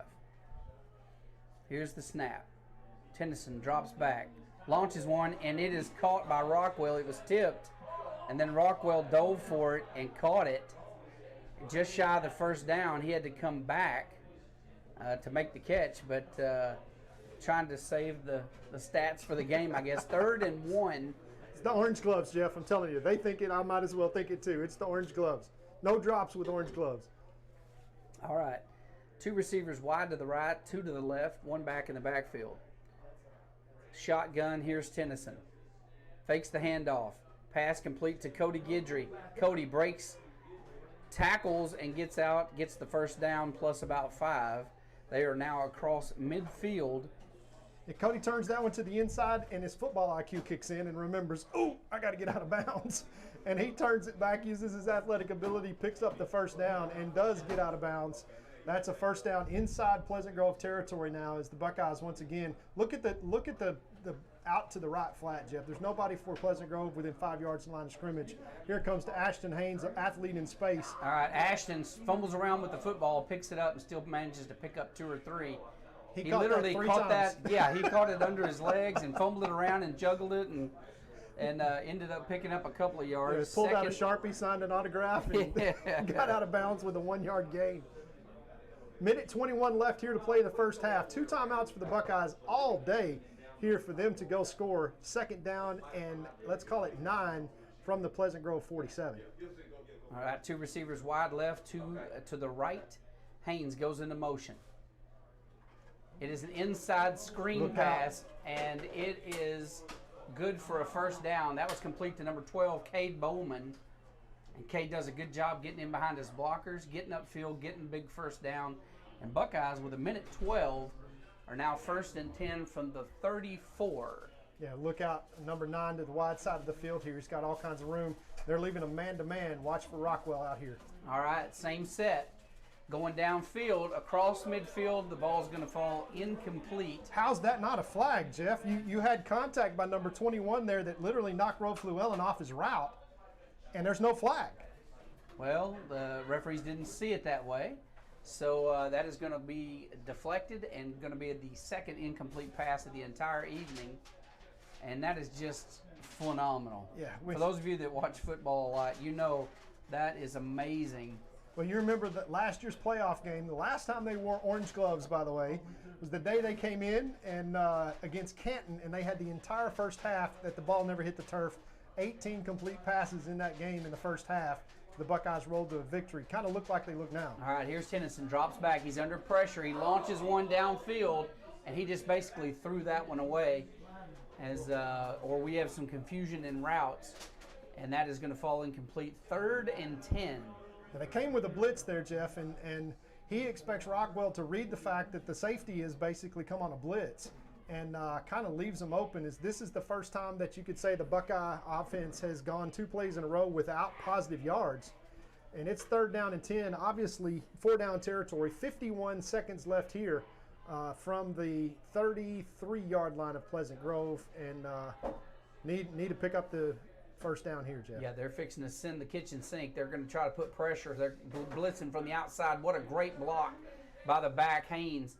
But it's just not enough time, and they're going to throw another incomplete pass. They are rushing the safety out on the right side, and Haynes does a great job of just taking him out, but it still puts a lot of pressure on Tennyson, who's just forced to throw it away. 4th and 10. Yeah, don't take the negative play there, but it leaves you where you've got to get down to the 23-yard line now. And you got Rockwell and Rofluellen both on the same side, to the wide side of the field, out here to the left, and gives them the signal here. Yeah, this just needs to be a post or a slant to Rofluellen across the middle. They're bringing him in motion. Could be an inside pass. And they are going to hit Rowan across the middle, the slant inside. And that was, you know, he was only 3 yards across the line of scrimmage when he caught the ball. So I'm surprised they didn't go a little deeper than that. But Rowan unable to get to the first down marker. That's going to be turnover on downs with 37 seconds left in the half. First time tonight, Jeff, that the Buckeyes don't score when they touch it. Now you got to keep Pleasant Grove with 37 seconds, so nothing to lose, out of the end zone, as you're probably going to see every trick play in the book here as Caden Tennyson, the freshman, comes in at safety. Okay, handoff. Pleasant Grove around the left side, and he's got nothing.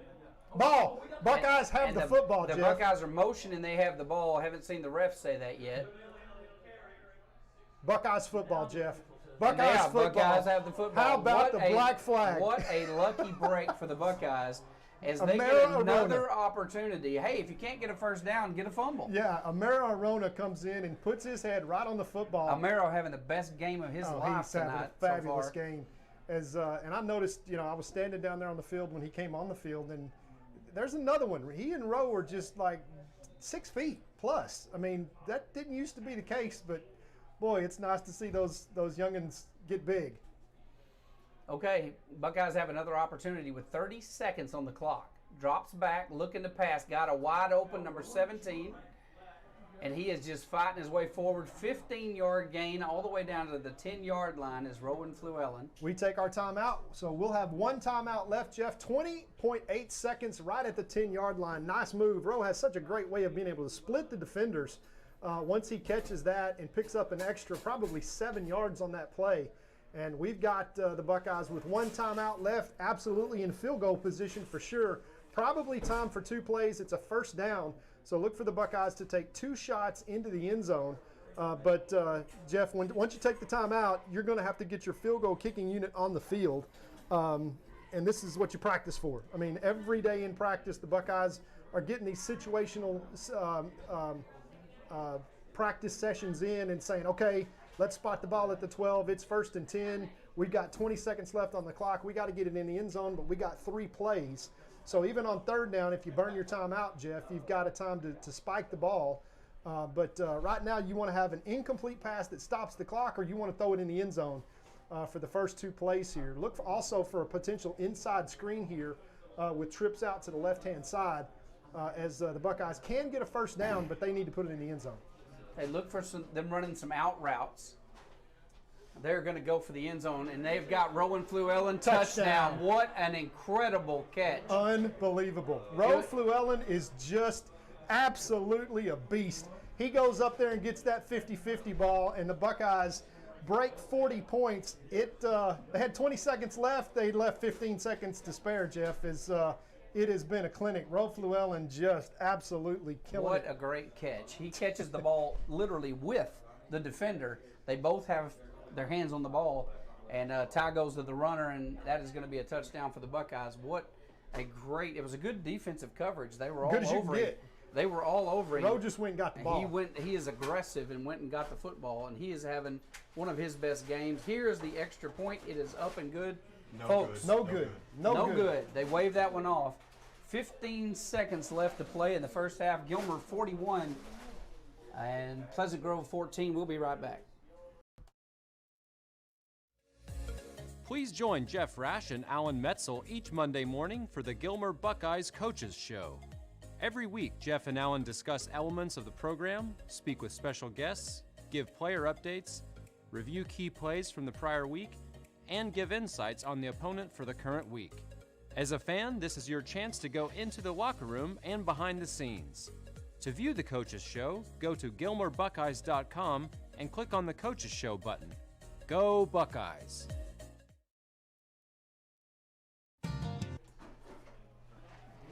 Back to the action here as the Gilmer Buckeyes have 2 minutes and 7 seconds left, and they attempt to go about 55 yards. They get turned over on downs, Jeff, with exactly 30 seconds left. The black flag comes back in. Amara Arona comes in, causes and a fumble that the Buckeyes recover at their own, or at the Pleasant Grove 20-yard line, and it takes them 5 seconds to score behind the big throwing I'll tell you catch. how sick I am. If I was the head coach here, I'd onside kick it right now. Just for fun. They're going to kick it, obviously, logically. It's going to take a bounce and bounce out of bounds. And so Pleasant Grove has got 13 seconds left to try to do something. And this has been a clinic on both sides of the ball tonight. Defensively, the Buckeyes have played absolutely beautiful game, and offensively, it's as close to perfect as you can get.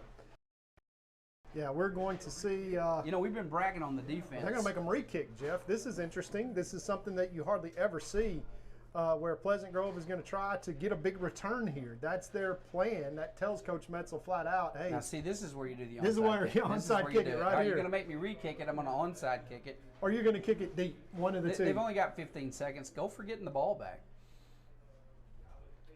Let's see who is on. Yes, it is number 20, Hernandez, that's on to kick for the Buckeyes. Backs it up 5 yards to the 35. And there is a lot of green grass to the right side of the field, Jeff, deep. And if the Buckeyes kick it that way, of course, Hernandez has got all the leg in the world, and he can kick it pretty much anywhere he needs to. But there is nobody deep. We've kicked it to the left side all night long. Kick it through the end zone right here. Well, if that checks up down there in all that green grass, that's a live ball until somebody covers it. All right, here's the kick. They do. They can kick it deep, and it's going to be fielded on the 12-yard line. Returned up the middle, bounces out to the right side, and he is going to be tackled just shy of the 30-yard line with 10 seconds left on the clock. And so PG is going to have one play, basically, to try to do something. They'll probably just take a knee, but who knows? They may come out and air it out. Yeah, they've got now, Jeff, this was the possession that they wanted to have after getting the 4 and out and stopping the Buckeyes for the first time all night long, and then they give it right back up on a fumble. And, Jeff, that was their opportunity to have 2 back-to-back scoring drives where they'd like to take time off that clock and then take 2 touchdowns. This could be potentially 35-28. Instead, it's 41-14 with 10 seconds left. All right, handoff up the middle. And that's going to be the last play of the first half. Gilmer Buckeyes leading 41-14. I'm going to be honest, folks, I did not see that coming, but the Gilmer Buckeyes have played near perfect this first half. They have played out of their minds. Some of these guys are having the best games of their career, and they are doing it on the night that they can win a trophy. So this is when it counts. We will be right back with all the stats. You're not going to want to miss those. We're going to do them. We're going to do stats right before we come back from halftime.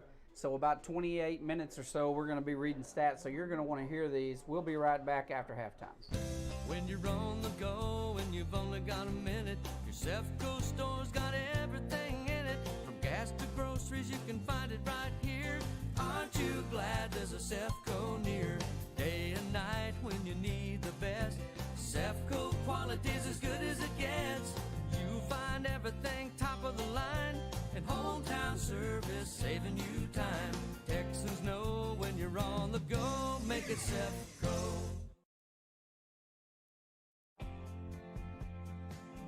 Smith Quality Meats, located at 604 Highway 271 South in Gilmer, just across from the junior high school, brings you the freshest cut, best quality meats anywhere. And now it is all right here in Gilmer. Just call 903-680-MEAT and let the experts at your locally family-owned Smith Family Meats set you up for your main course for any occasion. It is always prime time at Smith Quality Meats in Gilmer.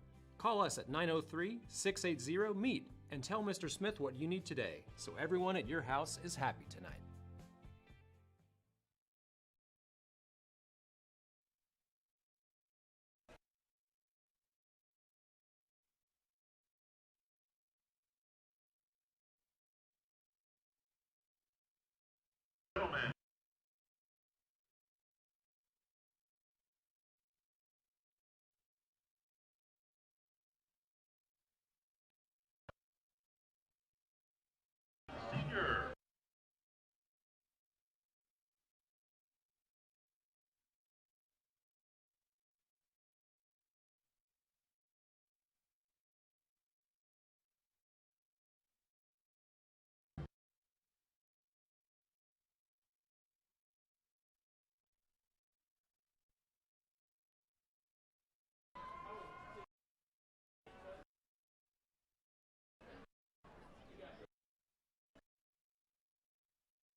Sky Band military style.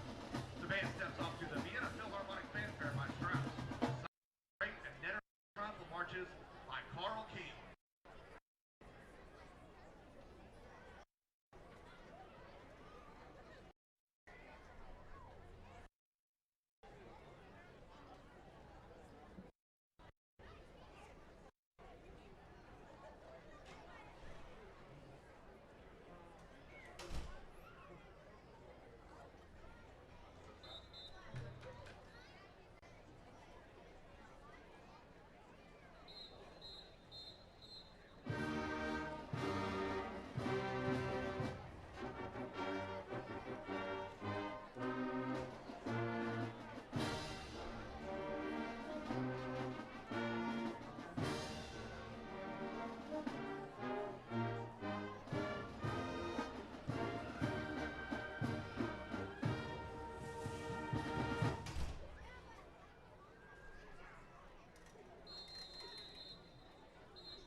The Gilmer Band is led on the field by senior drum major Jenna Height.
Two-time Hall of Fame inductees, Brent Godarzy and Marty Young. Back-to-back #1 trucking firm in the nation. Back-to-back best attorney and best law firm in East Texas.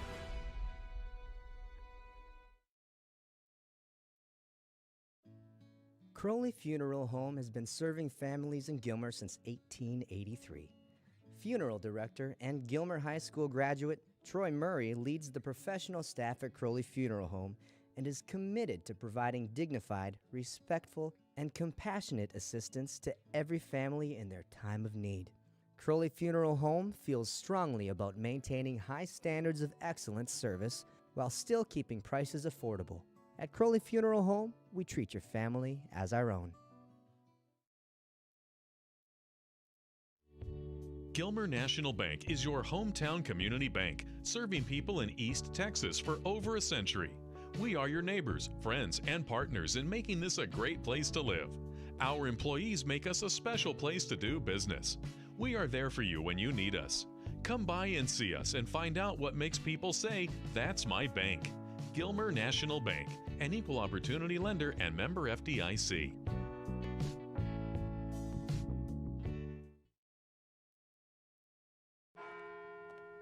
At Farmers Insurance, we've seen almost everything, so we know how to cover almost anything, even a rock and wreck.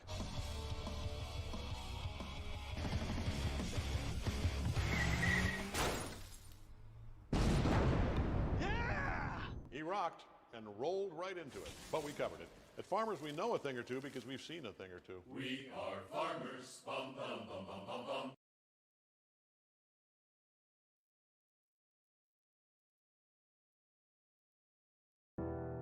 When tragedy strikes, you don't want to be in a position where you're second guessing your lawyer's ability or the resolve to get you fairly compensated. When you hire Godarzy & Young, you know you're hiring a law firm that has nationally ranked settlements and verdicts. We have over 2 decades of experience holding 18-wheeler companies accountable for their negligent action. Don't make the mistake of hiring anybody else. Hire the best. Hire Godarzy & Young.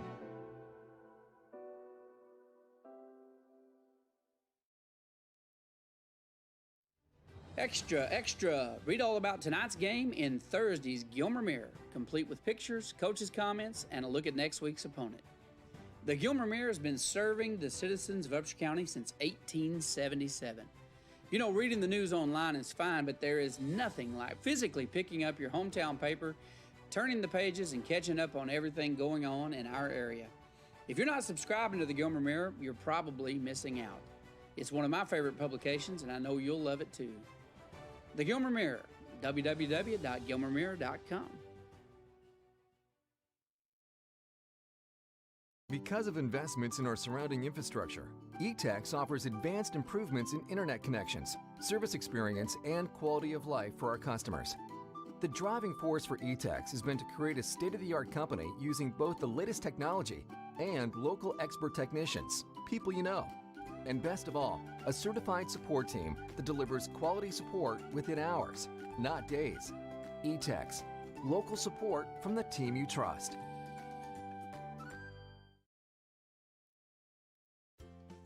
The Med Shop Pharmacy in Gilmer's features a drive-through pharmacy for all your prescription and over-the-counter drug needs.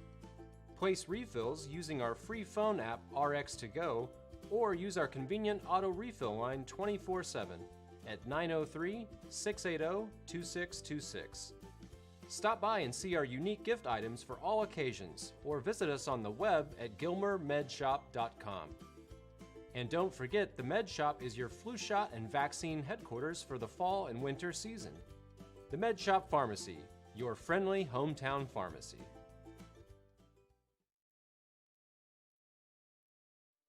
Growing up as a child in East Texas, I was always taught that I had to outwork my opponent. That same principle has carried over into our law firm. And for over 20 years, we've outworked each and every insurance company, lawyer, or corporation we've gone against. If you look at our results, they prove it. Put us to work for you, and we promise to never stray from the same East Texas work ethic that you were raised on.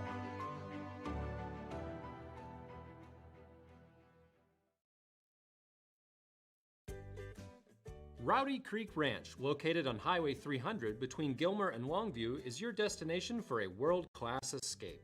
with everything from dinner and wine tastings to weekend retreats in our unique and luxurious glamping park, Rowdy Creek is a little piece of heaven right in our own backyard. Corporate events, reunion gatherings, weekend getaways, and even dinner with live music are all on offer at Rowdy Creek Ranch.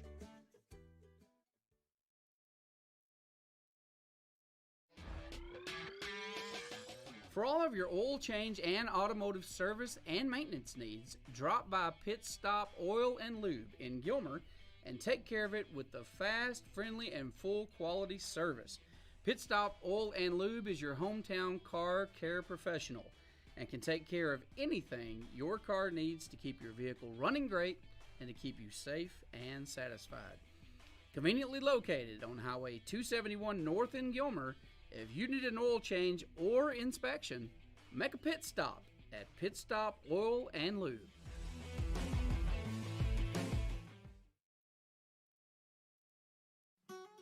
You've heard the saying, location, location, location. Well, at First National Bank of East Texas, we've got branches, branches, branches to proudly serve our family of customers across East Texas and beyond, providing the convenient banking and financial services you need to grow your business or to help you manage your money and fulfill your personal financial goals. First National Bank of East Texas, because together, we're better.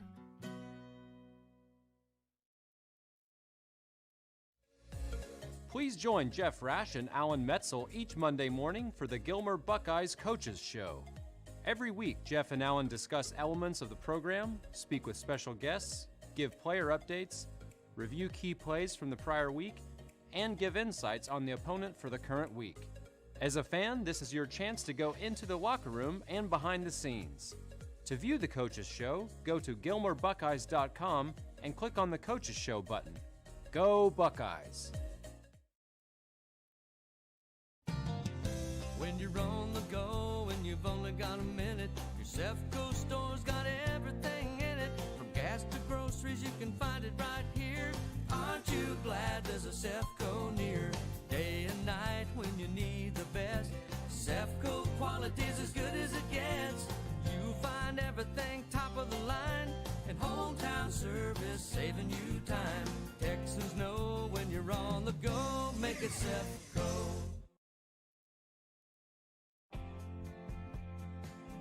Smith Quality Meats, located at 604 Highway 271 South in Gilmer, just across from the junior high school, brings you the freshest cut, best quality meats anywhere. And now it is all right here in Gilmer. Just call 903-680-MEAT and let the experts at your locally family-owned Smith Family Meats set you up for your main course for any occasion. It is always prime time at Smith Quality Meats in Gilmer. Call us at 903-680-MEAT and tell Mr. Smith what you need today, so everyone at your house is happy tonight.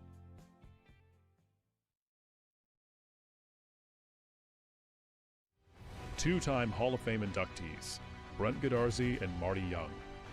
Back-to-back #1 trucking firm in the nation. Back-to-back best attorney and best law firm in East Texas.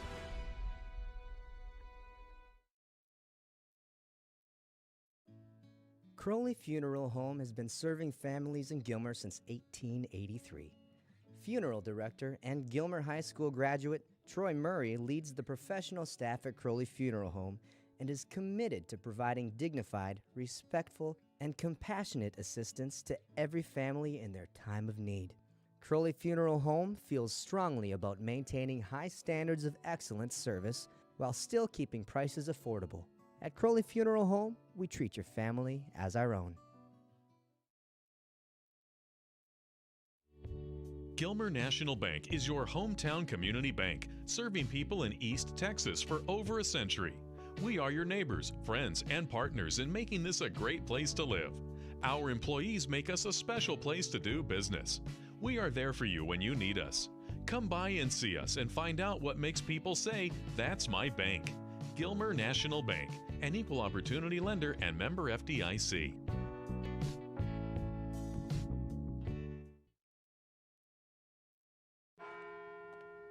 At Farmers Insurance, we've seen almost everything, so we know how to cover almost anything, even a rock and wreck.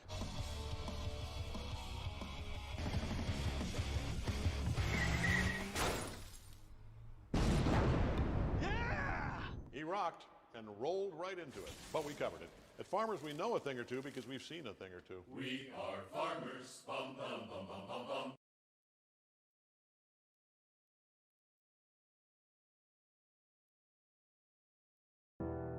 When tragedy strikes, you don't want to be in a position where you're second guessing your lawyer's ability or the resolve to get you fairly compensated. When you hire Godarzi & Young, you know you're hiring a law firm that has nationally ranked settlements and verdicts. We have over 2 decades of experience holding 18-wheeler companies accountable for their negligent action. Don't make the mistake of hiring anybody else. Hire the best. Hire Godarzi & Young.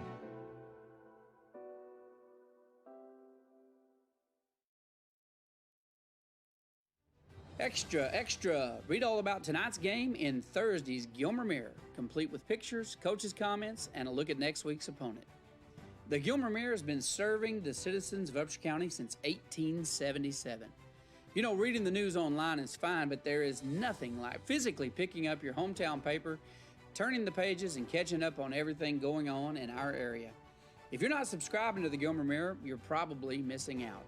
It's one of my favorite publications, and I know you'll love it too. The Gilmer Mirror, www.gilmermirror.com. Because of investments in our surrounding infrastructure, eTex offers advanced improvements in internet connections, service experience, and quality of life for our customers.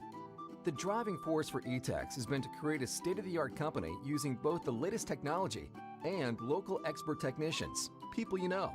And best of all, a certified support team that delivers quality support within hours, not days. eTex, local support from the team you trust.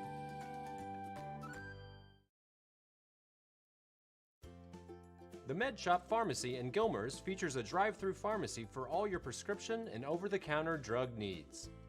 Place refills using our free phone app RX2Go or use our convenient auto refill line 24/7 at 903-680-2626. Stop by and see our unique gift items for all occasions or visit us on the web at gilmermedshop.com. And don't forget, the Med Shop is your flu shot and vaccine headquarters for the fall and winter season. The Med Shop Pharmacy, your friendly hometown pharmacy.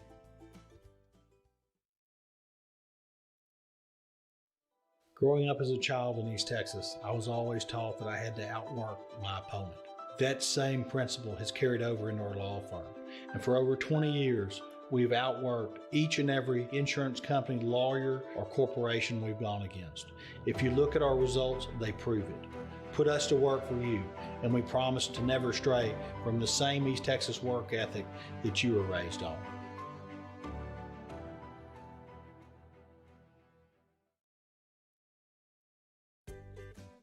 Rowdy Creek Ranch, located on Highway 300 between Gilmer and Longview, is your destination for a world-class escape. With everything from dinner and wine tastings to weekend retreats in our unique and luxurious glamping park, Rowdy Creek is a little piece of heaven right in our own backyard. Corporate events, reunion gatherings, weekend getaways, and even dinner with live music are all on offer at Rowdy Creek Ranch.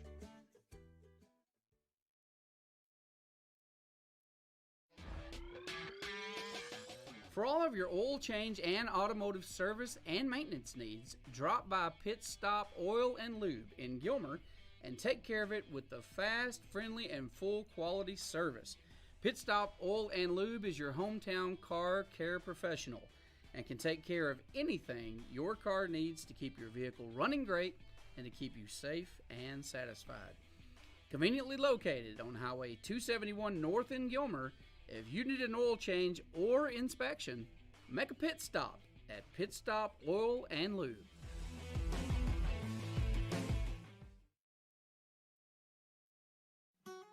You've heard the saying, location, location, location. Well, at First National Bank of East Texas, we've got branches, branches, branches to proudly serve our family of customers across East Texas and beyond, providing the convenient banking and financial services you need to grow your business or to help you manage your money and fulfill your personal financial goals. First National Bank of East Texas, because together, we're better.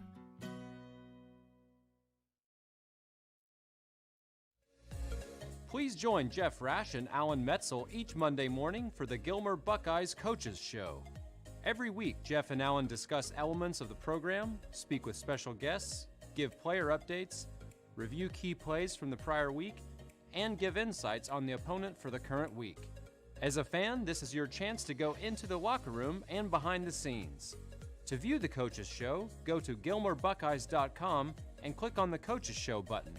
Go Buckeyes! When you're on the go and you've only got a minute, your Sefco store's got everything in it. From gas to groceries, you can find it right here. Aren't you glad there's a Sefco near? Day and night when you need the best, Sefco quality's as good as it gets. You find everything top of the line, and hometown service saving you time. Texans know when you're on the go, make it Sefco.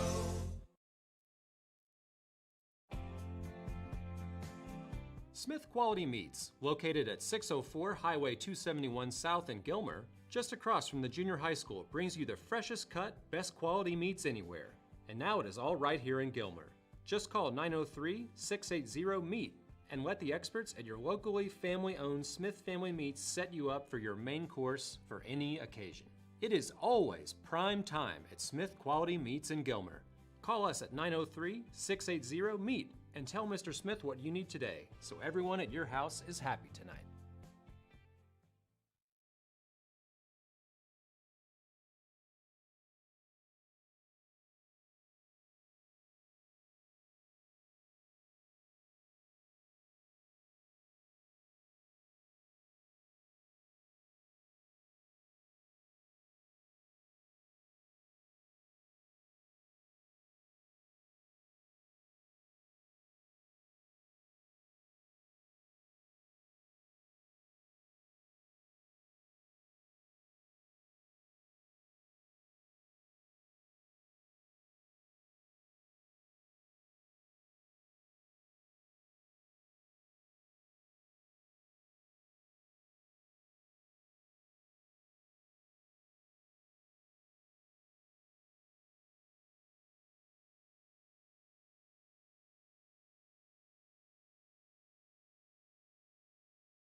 Two-time Hall of Fame inductees, Brent Godarzy and Marty Young. Back-to-back #1 trucking firm in the nation. Back-to-back best attorney and best law firm in East Texas.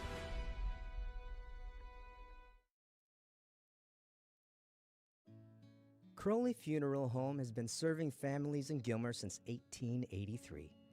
Funeral director and Gilmer High School graduate Troy Murray leads the professional staff at Crowley Funeral Home and is committed to providing dignified, respectful, and compassionate assistance to every family in their time of need. Crowley Funeral Home feels strongly about maintaining high standards of excellent service while still keeping prices affordable. At Crowley Funeral Home, we treat your family as our own. And we're back after the halftime show. Gilmer Welcome National back Bank for our is your halftime show. hometown. We're going to review some stats before the Buckeyes take the field once again with a 41-14 halftime lead over the Pleasant Grove Hawks, halfway to a back-to-back district championship run. It was trophy time tonight when we got off the bus here in Texarkana, and things are looking good for the Buckeyes now.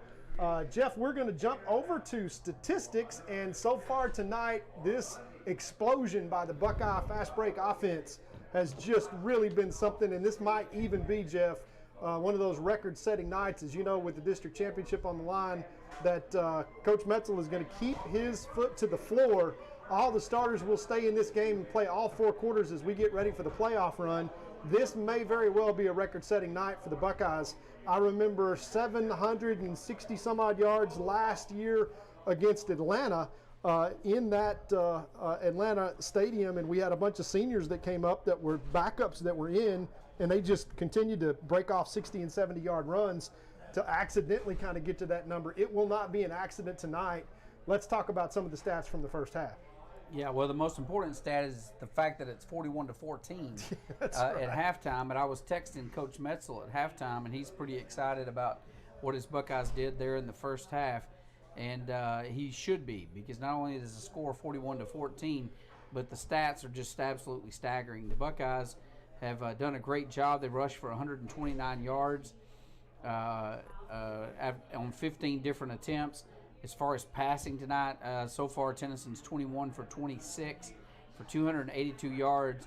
Total offensive plays, 41 offensive plays. Now, back in the old days, that would have been an entire game. But here's the biggest stat. 407 yards of total offense in the first half alone. That's a quarter mile, We Jeff. need 353 yards to hit a new school record, and we have asked Coach Metzel to try to break the school record tonight here in PG, and if he doesn't, I'm going to be disappointed. I said please, so he has to do it. 353 yards. We're going to do the countdown tonight, folks. Mark Skinner is going to keep us surprised of where we are at. And here's the opening kickoff. PG coming out strong right off the bat, getting good field position. They're going to start the half 1st and 10 from their own 36-yard line. So let's see if this black flag defense can step up and get them 3 and out, get the offense back on the board, and let's get to work on that 353. Well, that's exactly what needs to happen, Jeff, is the first step, obviously, is to get snaps. 41 snaps in the first half. That turnover certainly helped towards the end of the half. The Buckeyes score 4 out of 5 possessions. Let's see what they do here. Nope. All right, we got a handoff up the middle, got some room to run. That's going to be a nice gain there of about 7 yards. They're going to give them maybe a 6-yard spot, and we're going to call that 2nd and 4. And that's what Pleasant Grove wants to do, Jeff. Come out, run the ball, which is what we expected to see in the first quarter. Their first play was a pass, and Jeff, we mentioned they threw the ball more in the first half against the Buckeyes than they did literally in the entire 4 previous games of district, where they ran an undefeated record up to come into this game 4-0 in district play, obviously thinking that throwing against the Buckeyes was a good idea, and it didn't really work out. Okay, there's a handoff up the middle, and again, got room to run, and the fullback easily picks up the first down, plus about 10 or 12 yards as he just drags number 7, the big smooth drawn choice, down the field with him, which is no easy feat. But good momentum there on 2 handoffs right up the gut, right off the bat for PG. Yeah, and this is the more of the PG that we expected to see, Jeff, is to maintain the ball, move the chains, stay ahead of schedule, and run the football right up the gut, which is exactly what they've done so far in this first 3 plays here in the second motion half. to the left side, handoff once again, but not this time. You got big number 54 that says that's enough of that up the middle. And 54, of course, being Braylon Ward, who does an outstanding job both offensively and defensively on that front line. We got a Buckeye down in the secondary, and I'm not sure if that's Ro Llewellyn that's down. That's usually where he stands. So yeah, we will see. We've got an injury on the field. Let's take a quick timeout, Jeff, and come right back after these messages. Community Bank, serving people in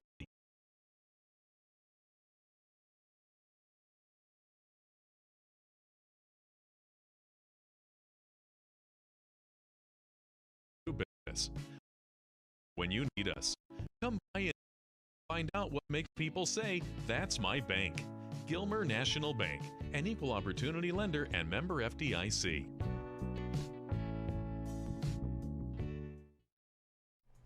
Back to the action here, Jeff. That's Tyson Wilson that went down for the Buckeyes after that big stop by Braylon Ward for a 1-yard loss. And Pleasant Grove, inside Buckeye territory now, have already managed to eat a minute and a half off the clock, Jeff. It didn't take the Buckeyes this long to score their first touchdown to start the game.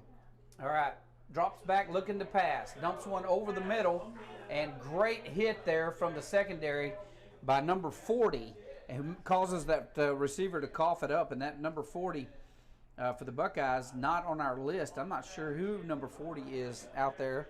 Maybe it came up from JV for this game. He did. That's the young freshman, Jeff, that came up, and I think that is Dodd, number 40, that comes up and makes that hit. As we do see some substitutions, valuable playing time, not even on the roster, but youngster coming up and making a big play.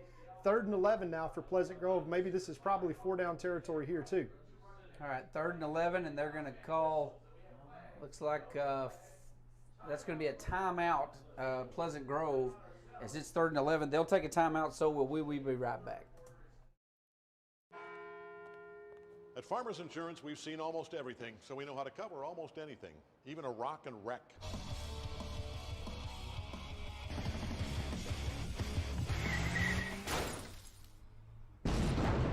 Yeah!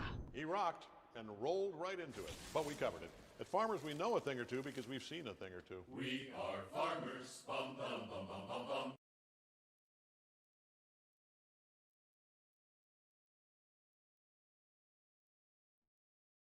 Back to the action. All right. And here we are again. I told Todd coming back in 1 second before he came back on here, I said, Todd, anything but back to the action. And I swallowed He didn't know my what gum. to say. He didn't know what to say. We got to come up with something better now. That's like a drinking game. Well, now here's the problem. Every time that I go home, all I'm going to hear is back to the action, just Back to to shut the me action. up. Back to the action. All right. How about back to Pleasant Grove, or back to the whooping? 41-14 Buckeyes. 10 minutes left in the 3rd quarter. Dropping back under pressure, and he's going to get sacked. Big sack there by the big man up front. That was 56 Borda, I believe. Yeah, Derek, Taking it out. Borda, and that is a 5-yard loss, 4th and 15. And just exactly what Pleasant Grove does not want to see is number 17 back there once again to receive the punt, and turning this over with 9 minutes and about 30 seconds left to play in the 3rd quarter. The Buckeyes get a stop of the Pleasant Grove offense, and they'll get the ball back. All right, here's the punt. They got a good punter, and that is going to be fielded. I Look can't out. believe this. Look at this, down the right side. Here goes Fluellen, and what a return all the way back past midfield. I can't believe he didn't call for a fair catch there. He That just kid, knows the rules. my goodness gracious. They were 1 yard off of him when he caught that ball, and somehow he snuck by him. But I would have called for fair catch or moved way away from that ball. But he has got a lot of confidence in his hands. This young man is going to be something special to watch on Saturdays. He just probably just screwed up our school record with that return. And he fair caught it. That's 30 yards that we had to pick up there, Jeff. I'll take it. No complaints, bro. No complaints, bro. When you watch this tomorrow morning, we're all with you. You keep doing what you're doing. 1st and 10 Buckeyes inside of Pleasant Grove territory. All right, Buckeyes have 47 yards to pay dirt. Here's the snap. Drops back, looking to pass. Got a man open. It's Fluellen on the out route. Good for 11 yards and a 1st down. Speak of the devil. And we got to start checking Flu's stats, or Rose stats, by the time that we get to the 3rd quarter, because he now has amassed probably enough yards to have passed Darian Pollard for the number 5 spot in all-time receiving yards for the Buckeyes. He's got a couple of his big brothers ahead of him, but we got another year left on his contract. And hopefully 6 more games after this one. Exactly. All right, here's the snap. Fakes the handoff. Forced out of the pocket. Tennyson wants to run. And he's going to pick up about 4 or 5 yards on that carry. We got a flag on the play. And we had a helmet down on the field. And I'm not sure if that young man went ahead and kept participating, and that may be the flag. Exactly. I'm not sure if he makes the tackle with no helmet, that's an automatic flag. but never underestimate the power of guys wearing stripes where the Buckeyes are concerned. So let's see what this is. Yeah, they're going to mark it off against Pleasant Grove. And when you lose a helmet on the field, you have to stop. You have to stop participating at that point. And that young man, obviously very aggressive and wants to help his team. He stayed in there and participated in the tackle in the play, and that's a 15-yard penalty. Well, he's contributed to the Buckeye total for another 15 inside the red zone. 1st and 10 Buckeyes from the 16. All right, here's the snap. Handoff to Jackson. Jackson cuts back to the left side. Not a lot of room to run, and he's going to be stopped for a very short gain, maybe a yard or two. We're going to spot it at a 2-yard gain. That'll be 2nd and 8. But Dalen kind of missed his hole on that one, Jeff. And I think he knew it. If he would have cut back straight north and south like Ashton would have done, he had literally straight up the hash, lots of green grass, but still manages to pick up 2 on the play. All right, Brandon Tennyson dumps one out to Cody Guidry to the right side. Cody hits the sideline, and he is going to be just shy of the first down. It's going to be 3rd and short. Yeah, BT is just so accurate with that read and just gets a laser beam out to Cody where he's got all kinds of open space, picks up a good 7 yards, brings up 3rd down and short. That's definitely 4-down territory for the Buckeyes as well. All right, Haynes in the backfield. Nope, Jackson in the backfield, and he gets the handoff, throws a stiff arm, he'll score. Touchdown Buckeyes, LaDalen Jackson. My gracious, the Buckeyes are just on fire, Jeff. That takes about 1 minute and 6 seconds for them to storm down the field as after that punt return gets them into Pleasant Grove territory. It takes 1 minute and 20 seconds on that drive. 8:05 left as the Buckeyes stretch this to 47-14. Extra point left to come and get ready record book. Because and that puts us at 455 Buckeyes. yards for the game so far with 8 minutes left in the 3rd quarter. So again, need 765, and the kick is good. 765 for a school record. We'll see if that happens tonight. We'll be right back after these messages. When tragedy strikes, you don't want to be in a position where you're second-guessing your lawyer's ability or the resolve to get you fairly compensated. When you hire Godarzi & Young, you know you're hiring a law firm that has nationally ranked settlements and verdicts. We have over 2 decades of experience holding 18 wheeler companies accountable for their negligent action. Don't make the mistake of hiring anybody else. Hire the best. Hire Godarzi & Young.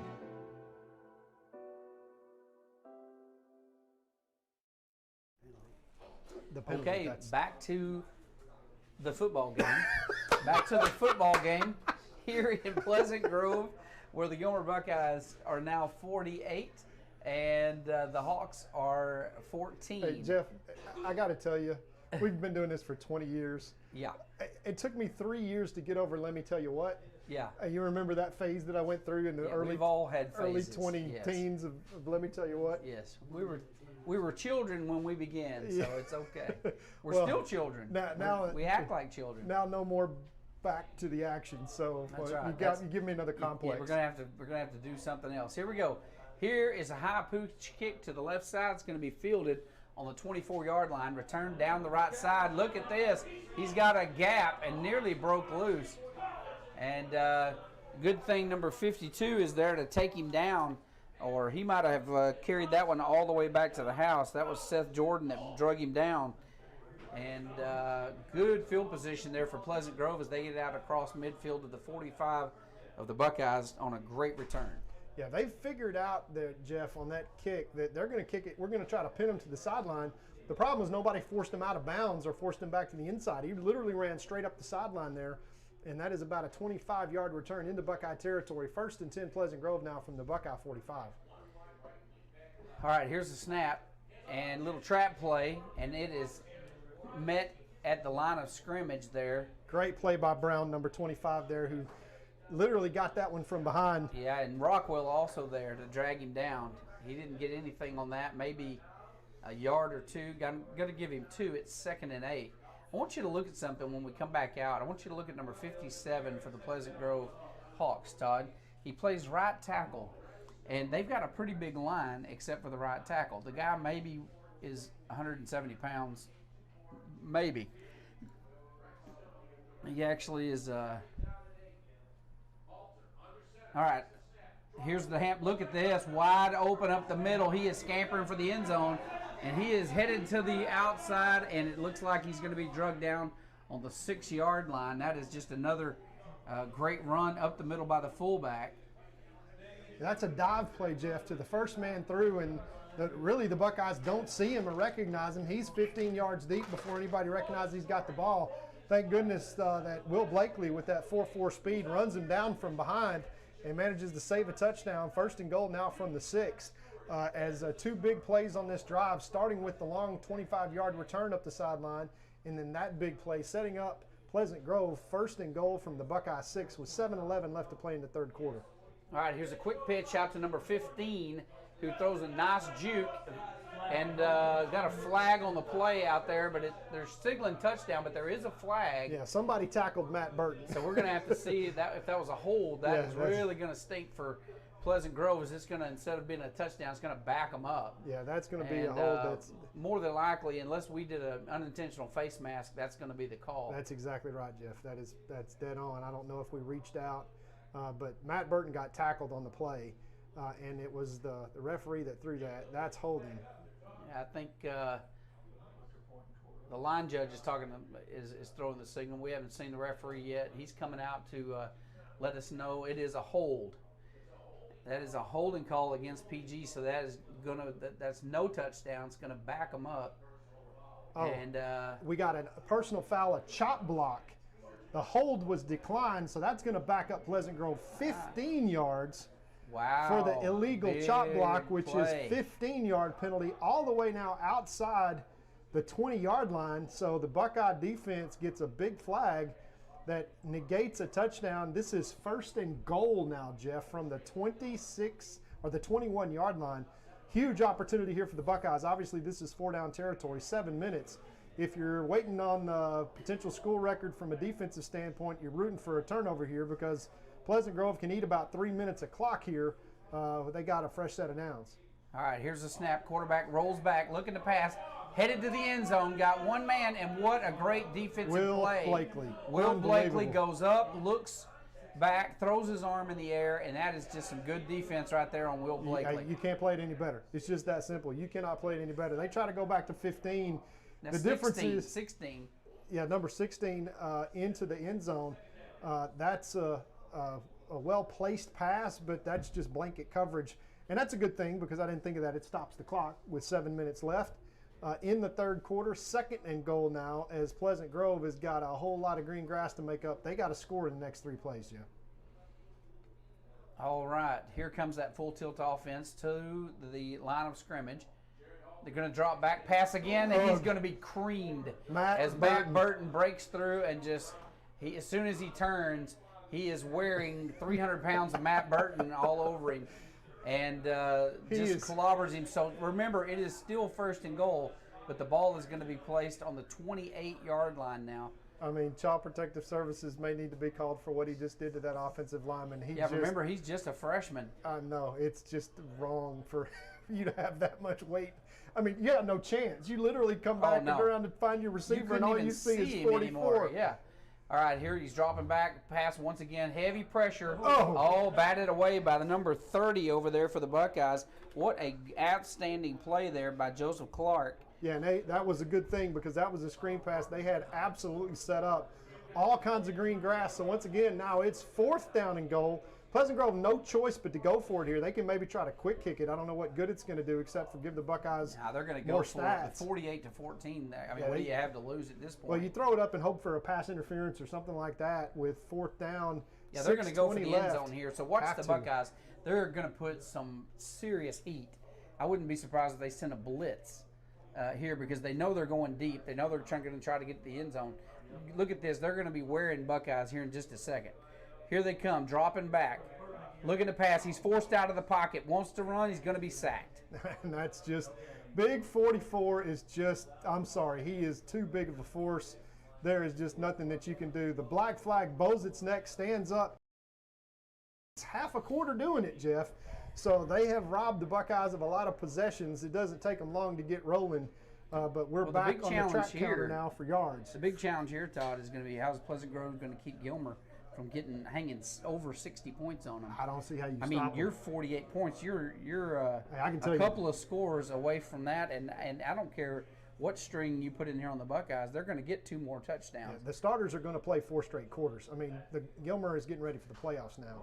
All right, we've got a blown play there as miscommunication as Tennyson turns to the right, and it looks like Rowan goes to the left. And Tennyson's like, where are you? And the good part is that you just run around the corner and go pick up 4 yards, and that's a positive play. As Rowe was in the pistol formation, and he went left, and everybody else went right. Well, that doesn't happen very often, but that was a blown play that ended up in about 3 or 4 yards. We're calling it second, and we'll call it 2nd and 7. PG's coming all out. They're going to rush this time pretty hard. Handoff up the middle, and a lot of traffic up there, not a lot of room to run. He picks up maybe a couple on that one. It's going to bring up 3rd and, we'll call it 3rd and 5. This is most likely a place where probably Coach Metzel decides to punt here. I'm not sure what his mindset is here. 3rd down and 5. We'll see on the call. If you run the ball here, Jeff, you're probably going for it. If you throw the ball, you're probably going to punt. That's the old Tony Romo watch what they do rule. As we jump into the mind of Alan Metzel, the offensive guru, play caller for the Buckeyes. Yeah, they're fixing to pass right here. This is going to be something to the right side. Rowan comes in motion over to the left side. Looking up, passes to the right side. And number 21, Jackson, out of the backfield, is going to be real close to the 1st down marker. I think he got it, Jeff. We're going to see if they're going to move the chains or not. He may be just shy. 1st down. Nope, 1st down. They're going to move the chains. Just got it by a hair.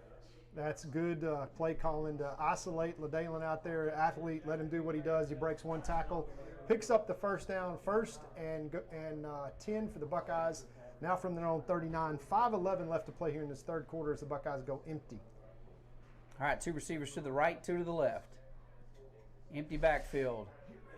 Throwing it away. Tennyson has no choice but to get rid of the ball, and he wisely throws it into the crowd, and that's going to bring up 2nd and 10. And that's a smart move there by Brandon. They dropped a defensive end into coverage. We had a tight end who was Amara Arona. That's a formation that you don't normally see.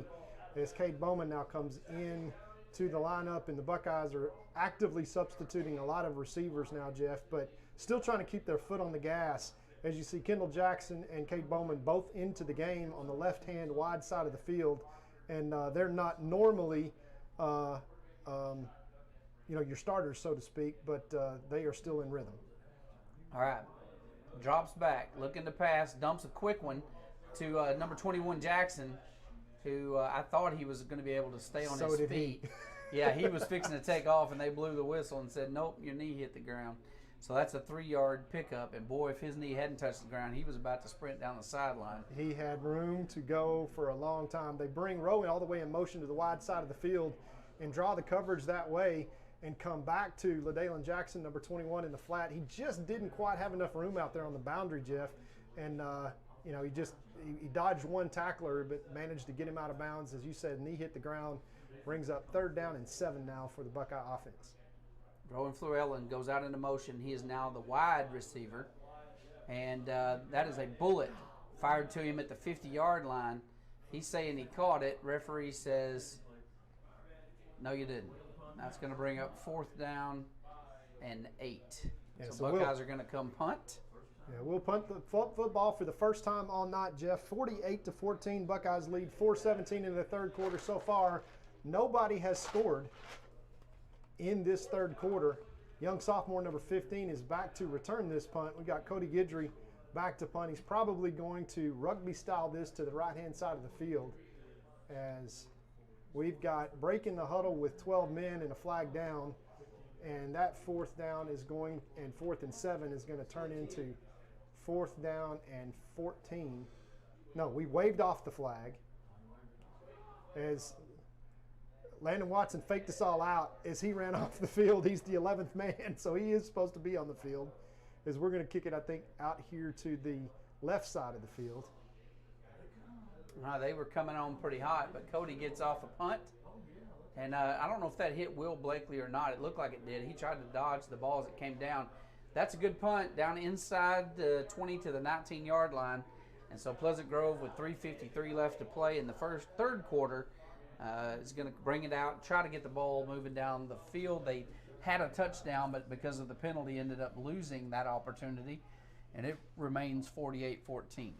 Yeah, and that kind of is a clock killer too, as we've eaten almost 75% of this third quarter up. Nobody's scored, as it's taken quite a while for both these teams to force the other out on fourth down into punting situations. Of course, turnover on downs with the sack that was first and goal that turned into first and goal from forever away. They were, halfway to Arkansas from here. And now Pleasant Grove's got it 1st and 10 from their own 19. All right, handoff left side. Not a lot to be had there, maybe a yard. Excellent defense there. And you just see what difference, Jeff, that Borda and Matt Burton and Braden Ward, those three up front with Big Smooth, number 7, that's a 3-4 concept rolled up to a 4-4 on the strong side with Big Smooth.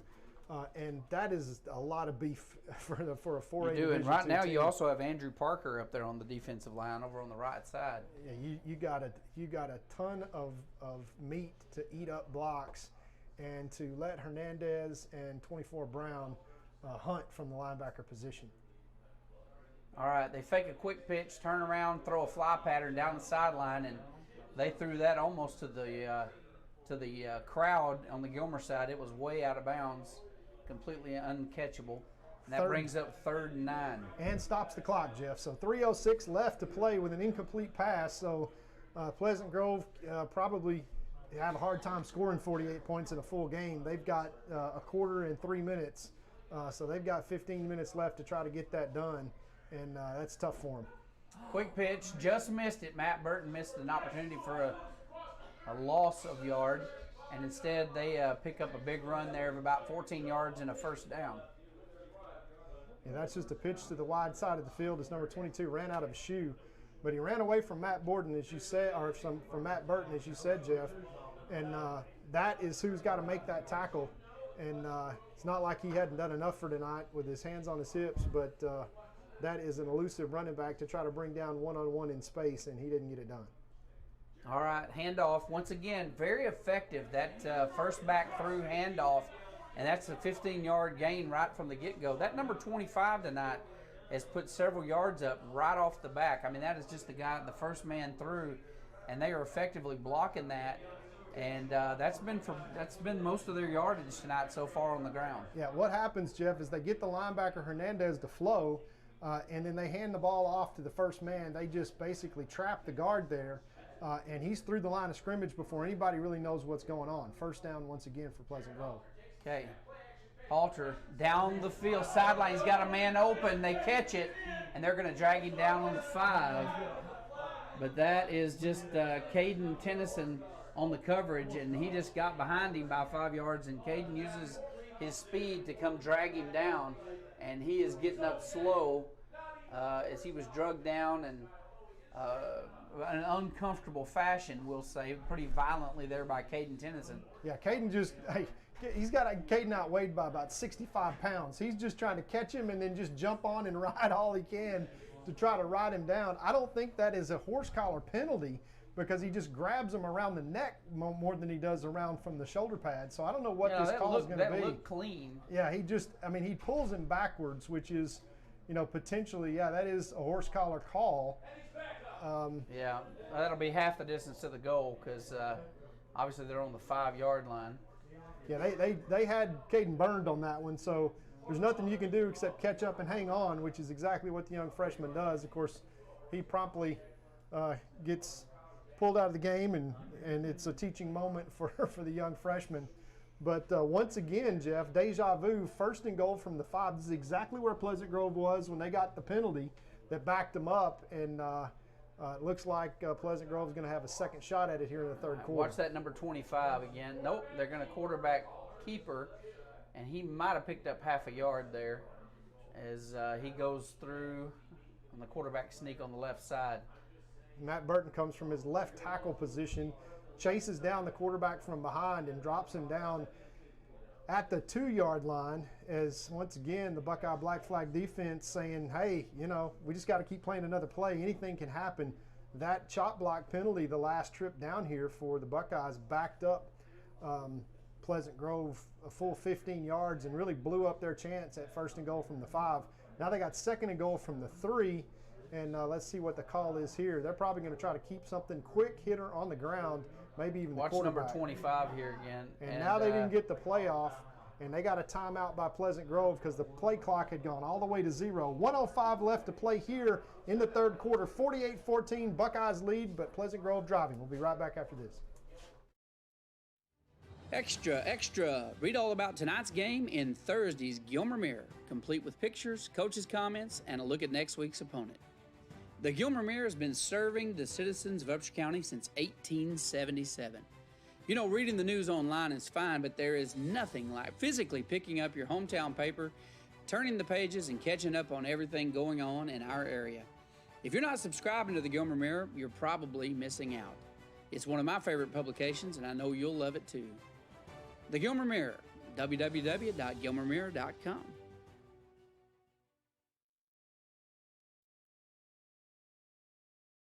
Back in Hawk Stadium, Texarkana, Texas, observing the football game. Pleasant Grove. Pleasant Grove.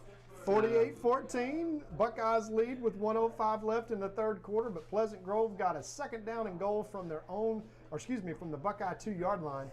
22's back in the game, Jeff, and normally he would be the guy to carry the load. Remember, they ran a pitch-back pass down here the last time that they scored to number 40. This is going to be number 25 all the way. Yeah, I think right you're here. right. This is the handoff up the gut, 25. There he is. And he is going to be drugged down at the line of scrimmage. The Buckeye defense making a stand. Number Kendall 14, Jackson. Kendall Jackson in on that tackle. He said, I've seen film, and I knew exactly where it was coming. I think everybody in the stadium knew where that one was going. 3rd and goal now as the Buckeye Black Flag, with 47 seconds left to play in the 3rd, tries to end this quarter with a big stop. And if they did, that would leave a lot of green grass for the Buckeye offense put in front of them. Turnover on downs right here. Are you kidding me? This let's is see. fantastic. 2 downs, obviously, Pleasant Grove is going to go for it both tries. I don't think they'll put it in the air here with big number 34 back in the backfield. You got to think he's going to get it. Fumble. They've kind of fumbled the ball. They're going to throw it to the end zone, and that is dropped unbelievably. That could have been a touchdown easily, as we had some blown coverage back there in the background, and it's going to stop the clock with, is that 22 seconds? 22.2 seconds, Jeff, and it's 4th and goal. So the Buckeyes, if they can make this stop here, are going to get the ball back regardless to start the 4th quarter once again over 95 yards away. You talk about frustrating if you're a Pleasant Grove ball. Oh, my goodness. To get inside the 5-yard line twice and not get to punch it in would be terrible. Let's see what happens here. They go back. They want to pass. They're going to throw it back across the middle, and it is intercepted by the Buckeyes, and they take a knee. And so they stopped them again. That is twice inside the 5. And Jeff, they cost flag on the play after the fact. Evidently going to be a penalty, unsportsmanlike conduct. I don't know if that was some type of celebration penalty, or if there was some mouthing going on. Or I'm not sure who that's going to even be on. Come on, for the referees at this point. It's post-possession. Yeah, for the referees too. So let's find out what he's got for us. Oh, it's against Pleasant Grove, and he's ejected. Okay. They've ejected. They've offsetting penalties with unsportsmanlike, but that gives the Buckeyes the football 1st and 10 from the 20 as the Black Flag defense once again gets a stop. So here they are, Jeff. They can't be at the 10 unless they call a penalty. Okay. So if I'm not sure. I don't know what to make of it. I don't follow this at all. I don't know what to make of it. I really don't. It's like they assessed a penalty, but it's the wrong number if they did. Yeah, they set it up 1st and goal at the 10. Okay, this is interesting. I don't think that's even possible for them to set it up 1st and goal. That gives the Buckeyes 10 more yards. We're going to go with it, though. Can't wait to find out how that happened. Here we go. Got a man in the backfield. It is Michael Colbert this time. They're going to hand it to Colbert. He's got almost nowhere to go, and he gets back to the line of scrimmage. You had a personal penalty as half the distance back. Half the distance. Okay, okay. They did assess a 15-yard penalty, Jeff, against the Buckeyes, offsetting penalties, and then there was another personal foul. And that is the end of the third quarter with the Buckeyes leading 48-14. We'll be 2nd and 10 from our own 10-yard line after that penalty was assessed, moved us back half the distance to the goal. That finally makes sense. We'll be right back after these messages. Because of investments in our surrounding infrastructure, eTex offers advanced improvements in internet connections, service experience, and quality of life for our customers. The driving force for eTex has been to create a state-of-the-art company using both the latest technology and local expert technicians, people you know. And best of all, a certified support team that delivers quality support within hours, not days.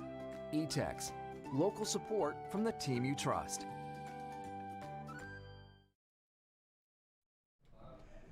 And from Pleasant Grove, we bring you the fourth quarter. How about that one, Jeff? I like that. That was very impressive. Making us creative here towards the end of the evening. 90 yards away from pay dirt. These Buckeyes looking to crack 50 points. 48-14, they kind of got a stranglehold on this game. But the offense looking to put 4 quarters together, getting ready for the playoff run on their way to the back-to-back district championships here. They've got second down and 9 from the 11-yard line. Let's see what BT and the Buckeyes put together here. All right, they've got 91 yards from here to pay dirt, and that is a little out route thrown to number 17, who will be forced out of bounds after about a 7-yard gain. It's so nice to have that security blanket, Jeff. That's almost automatic. That's like a run and play out to Rowe, who's just mastered that. Not only that out route as a catch, but he turns it up and picks up all those extra yards. 3rd down and 2 now for the Buckeyes. Colbert in the backfield. And that's going to be a false start against the Buckeyes. It's going to move us back 5 and turn it into 3rd down and 8. So the first real offensive line penalty that we've had, Jeff, all night comes in the 4th quarter. And that's a costly one for the Buckeyes, backed up deep in their own territory. Obviously punting formation. And the Buckeye offense wants to start this 4th quarter out right, and it's going to take a big play here to convert on 3rd down. All right, so let's see what they come up with here.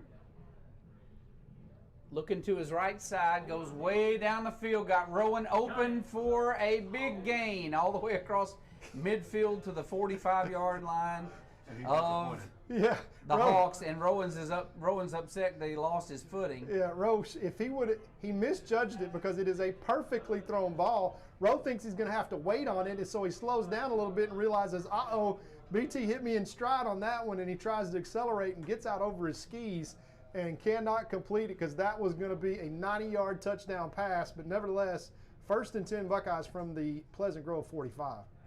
All right, so big 3rd down save there by the Buckeyes. Here's the snap. They're going to hand it to Colbert. He's got room this time. Bounces out to the left side. Lots of room to run. Picks up 15 yards before being forced out of bounds. Finished up with about 17. Nice run there by Michael Colbert. Yeah, Michael is just an embarrassment of riches at running back for the Buckeyes. As you got Ashton Haynes back there, he's going to wind up being an all-stater. You got LaDalen Jackson back there, the speedster, and Michael just kind of comes in here in the 4th quarter, and he's got the fresh legs. He is just as talented as anybody else you're going to find in the state at the running back position, and he shows it there. 17-yard gain brings the Buckeyes inside the 30-yard line, 1st and 10 from the Pleasant Grove 29. All right, Buckeyes. Colbert still the back. 2 receivers left, 1 right. Hand off to Colbert once again. Room to run. Look at this. Breaks 1 free. Touchdown, Colbert. There you go. Just like we called it. Michael just being Michael, coming in the 4th quarter and just offensive line opening a hole, and Michael smelling the end zone. Touchdown, Buckeyes. That did not take long to go. 90 yards, Jeff. 4th quarter is now underway. 10:33 remaining as the Buckeyes crack 50 against these Pleasant Grove Hawks on their way to a back-to-back district championship. Extra point left to come. 54-14 is now the count, and the Buckeyes are. And I feel like I should apologize to our audience when I told you in the beginning of this game that I really felt like it was going to be a great game. Folks, it was supposed to be. It really was. We were 14-point favorites, and that extra point is good. I would have not bet on this score. I forgive you. Yeah. 55-14. I'm as stunned as anybody, but nobody more so than Pleasant Grove. We'll be back to finish the last 10 minutes right after this. The Med Shop Pharmacy in Gilmer's features a drive-through pharmacy for all your prescription and over-the-counter drug needs. Place refills using our free phone app RX2Go or use our convenient auto refill line 24/7 at 903-680-2626. Stop by and see our unique gift items for all occasions or visit us on the web at gilmermedshop.com. And don't forget, the Med Shop is your flu shot and vaccine headquarters for the fall and winter season. The Med Shop Pharmacy, your friendly hometown pharmacy. It's still Friday night, and we are still in Pleasant Grove, Texas, as the Hawks taking on the Gilmer Buckeyes. It is now 55-14 with 10:33 left to play in the game, and the Gilmer Buckeyes, the big story tonight, have put up 557 yards in 3 quarters so far, just over 3 quarters. And remember, the school record is about 200 yards away. It could happen. It could happen, so stay tuned. You never know if you might watch school history here tonight, depending on what happens. As Hernandez lines up to kick, is going to be a short pooch kick, fielded on the 34-yard line by number 16, and he'll be forced out of bounds by Arona immediately. And here comes Pleasant Grove to try to get something going. Yeah, and more than anything, just eat the clock. Pleasant Grove obviously is going to have a by-district game. They're going to be the runner-up once again for the second year in a row in this district competition, 4A Division II, as Pleasant Grove has got a great shot, Jeff, to be playing 4 rounds deep, where they would run into the Buckeyes once again if the Buckeyes can do their job. Obviously, Carthage is down in the South region, and you wouldn't see Carthage until the state championship game, just as last year. Of course, February coming up with realignment, and then we'll change the rules all again. Okay, here's a handoff, and it is brought down by 4 Buckeyes. Over here on the left side, handoff to number 5, and he got introduced to 4 of our front 7 on that tackle. He made it back to the line of scrimmage, so it's going to be 2nd and 10. And Todd, I tell you what, we've watched these guys all year. We've seen some pretty good games, especially early in the year, where we thought they looked really sharp right from game 1.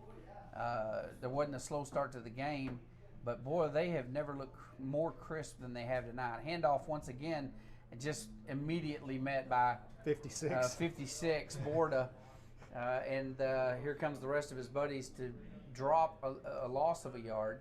So it's going to be 3rd and 11 as the defensive line just pouring it on. Yeah, but I can't remember a time where I've seen them look, more crisp. Yeah, you just in all phases they've been clean. Very little penalties in terms of self-inflicted penalties.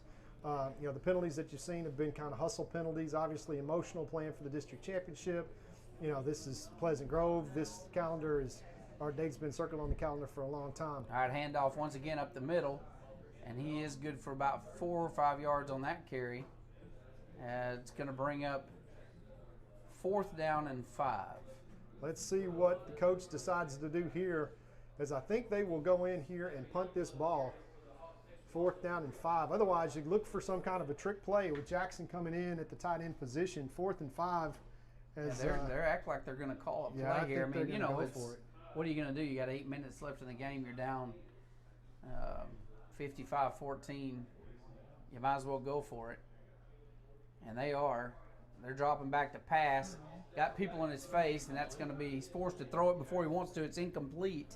So Buckeyes are going to take over on downs in great field position. 1st and 10 from the Hawk 45. Yeah, get ready for a little more of Michael Colbert coming at you straight into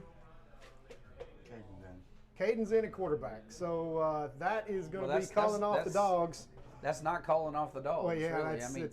That's a good point. It's 31 and I told you last week, my favorite play is, hey, Caden, run around the right. Caden, run around the left. Yeah, here it comes. And so we'll see if they're going to do that or not. They're going to hand it off to 31 Brinkley, and he is going to be good for about 9 yards on the carry. And so we get a taste of the freshman that you will see for 3 more years here in Gilmer, as Tennyson hands the baton to Tennyson, and he will ironically kind of get some more snaps here, where his brother just 2 years ago began his varsity career. And Coach Metzel is getting the youngsters in and getting quality playing time with 8 minutes left. Ahead 55-14, number 54, Ward, leaves the lineup. Big Smooth, number 7, in at the power back position. You got Caden Bowman into the game and led by the freshman, Caden Tennyson here. All right, here's the snap. Handoff to Brinkley, and he is going to be dropped for a loss right off the bat. And again, got a lot of substitutes up on the O-line right now. So I tell you what, a great game tonight. I assure you that when this score has been announced in stadiums all over the East Texas, there's been a lot of oohing and ahhing tonight. Yeah. Because nobody 41-14 at the half. Yeah. And Pleasant Grove has not dented the scoreboard here in the second half, although they've had first and goal from the Buckeye 5 on 2 different occasions. This is probably 4-down territory as well, and get ready for your, here comes Caden to the left, Jeff. All right, 3rd and 6. It's a fumble. Caden picks it up and has to scramble for his life to the right, and he's just trying to get back up the field as he has to pick it up and had nobody over here to block for him. And it's going to be 4th and 7. Yeah, so Caden's probably going to stay in the game, and the Buckeyes are going to go for this here. This may be Caden to the left, as once again, just snap issues just rear their ugly head here, so to speak, late in the second half in the fourth quarter as the backups are in. And Coach Metzel, I think, is going to milk this play clock down before he gives it to Caden. Look for Caden to the left on this play. Yeah, that'd be my call, yeah. And he cuts upfield, and look at this. 1st down plus some, and that's what they wanted. They just wanted to keep the ball and keep the clock going, so they're going to move the chains on that, and you're going to see a lot of that play right there for the next 3 years, I assure you. Yeah, well, because nobody gets around the end as fast as Caden. Hey, let me tell you, this is a Chris Boyd flashback that you're going to see that guy in pads at not only the next level, but also the next level. Of course, UTSA and Coach Kurt Traylor has already offered him at UTSA as a true freshman, and his brother already committed to go be the quarterback at UTSA. So they're going to hand it to Brinkley. He's looking for room to run. Not a lot there. Flag on the play, and I'm not sure who they're going to call that against. I think possibly our right tackle. Yeah, that's a backup, number 77. And the white hat throws that. And we will see how fast we can get through 5 minutes and 31 seconds here, Jeff. We got hold against the Buckeyes. That's going to keep it at 1st down, but it's going to give us an opportunity for a lot further to go here to run this clock out. But we've got another 4 downs. This is probably 4-down territory. So trying to keep this game clean, trying to keep the clock running. 20 seconds left on the play clock will get us down to close to 5 minutes when we have this first snap. 1st and 20 now for the Buckeyes from the Pleasant Grove 40. All right, here comes the snap. We're going to run a jet sweep around the left side. Number 34, Sam Fluellen, the ball carrier. So Sam doesn't want to run out there and stop, which is kind of what happened, but he still manages to pick up 4 yards. And once again, play clock at 30 seconds will get us down to about 4.5 minutes left to play in this game to snap in on 2nd down. 4-down territory. Coach Metzel taking his sweet time to get the play in. But, Jeff, this has been a sweet evening here for these Gilmer Buckeyes. Hang 55 points and maybe still some more to come. I got to tell you, I'm personally stunned, pleasantly surprised. Fakes the jet sweep, handoff up the middle. And not going to be good for much. And that's Brinkley for maybe yards. 2. So 3rd down and 14 with 4-down territory. Look for maybe this to be kind of a Caden sweep to the right. Caden sweep. Yeah, you're going to see they're going to let the clock obviously tick down. Coach Metzel, a class act. He's not going to try to get in the end zone here, but he's going to wait and eat up as much clock as he possibly can. here, and this is going to probably be Caden. Yeah, this Tennyson, is the ball carrier, I'm going to guess here. Nope, they're going to hand it to Brinkley on the left side. Brinkley, good for maybe a couple. It's going to bring up 4th and long. And this will go down under 3 minutes here, as Coach Metzel will most likely just go ahead and run a play here on 4th down. Yeah, he's going to eat all the clock off he can, off the play clock. He's going to eat 30 seconds off the clock and get it down to a little over 2 minutes. And before he plays, he doesn't care if he turns over on downs, obviously, right here. But what a game it has been tonight. Absolutely, Jeff. If you like football and if you like Buckeye football, this has been a great night. Hand off to Brinkley again up the middle, and that's going to be a turnover on downs. Pleasant Grove offense making their way back on the field. So if you like watching Buckeye football, folks, if you're sitting at home tonight listening and watching, we hope you've enjoyed the game as much as we have enjoyed bringing it to you tonight. Back-to-back district champions for these Gilmer Buckeyes, who have brought the trophy home last year against the defending champs, Pleasant Grove Hawks. We've had this at week 10 circled literally for 2 straight years, thinking that both those district championships are going to come down to that game. We were correct in that assumption, and very fortunate the Buckeyes for the last 2 years have gotten the job done. They got it done with some emphasis tonight, as they play spectacular in trophy time, as they normally do, going into hopefully a deep playoff run. Here's 1st down from Pleasant Grove. Yeah, they hand off again to fullback, and they're going to – he got a yard there on the forward momentum as the clock has 2:40 left to play in the game. I tell you what, talk about winning in big fashion tonight, Todd, and keep in mind if the coaching staff of Gilmer had chosen to do so tonight, they could have literally put 70 points on the board. If not more. Yeah, and obviously too classy to do that. But I don't think anybody that predicted the score for tonight's game would have predicted a 55-14 victory. Certainly not me. And I'm an optimist for the Buckeyes. Let me tell you. There's some strong scouting going on here tonight, Jeff. We've seen Salina and some other teams in our region. If I'm sitting in the stands tonight, I'm going, oh no. Except no would turn I hope that doesn't happen to us. Yeah, I hope that doesn't happen to us. All right, they turn around, little trap play. They try to run up the middle, and they're going to shut that down pretty quick. Jerron Choice just kind of swallowed that. He just reaches out that big old claw and just engulfs that, but not before a 1st down is picked up. So under 2 minutes now left to play, and it's kind of all over but the shot, and Pleasant Grove still running the ball tough and still playing hard. To their credit, it's a great program, Jeff, over here. Just unbelievable hospitality, class act from everybody over here. They do a great job here. Mark Skinner, how many yards did we pick up tonight? What was the total offensive yards? 585 for the Buckeyes. As great defensive play, they're going to call pass interference with a minute 14 left on the clock.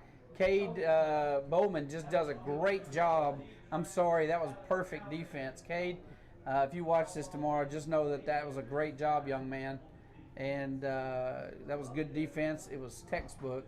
They're going to call a 15-yard penalty on you, but don't hang your head. You did a great job there. It's okay. It's 55-14. Yeah. Let's just let it go.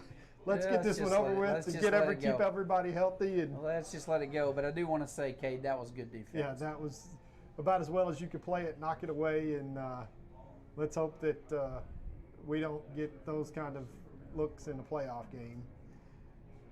All right, here we go. Under center. Dropping back, looking to pass. Got a man open and picks up another 1st down as they're trying to close the gap a little bit. Got a minute 2 left to play in the game, and that was a 9-yard pickup. 2nd and 1 for Pleasant Grove. Ball is on the 36-yard line. Todd, we're fixing to enter playoffs. Yeah, Can you believe we're about to enter the playoffs here? We said all week since the coaching show last week, it's trophy time now. So this is the time that the Buckeyes come out to play, and the big boy football starts, and they showed up big tonight. Quarterback drops back, looking to pass, launches one for the end zone. Great defense once again by the Buckeyes.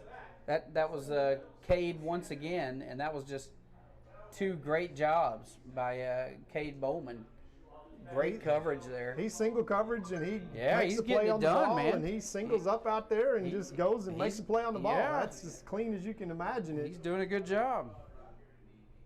3rd down and 1 to go. Stops the clock. Obviously, as Coach Metzel's looking over there and going, come on, guys.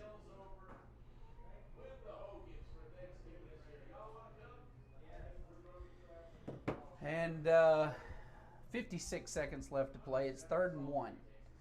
Drop back, look to pass. They're launching one for the end zone, and this is going to be intercepted by the Buckeyes. And Buckeyes take over on downs, and that is going to conclude the game right there, folks, because we got 46 seconds left, and they're going to come in and take a victory formation and take a knee. And the Gilmer Buckeyes have won district once again in a deja vu matchup against the Pleasant Grove Hawks. And boy, did they win and make a statement. Yeah, as Brandon said before the game, I started my career here in Pleasant Grove, and tonight I want to leave no doubt.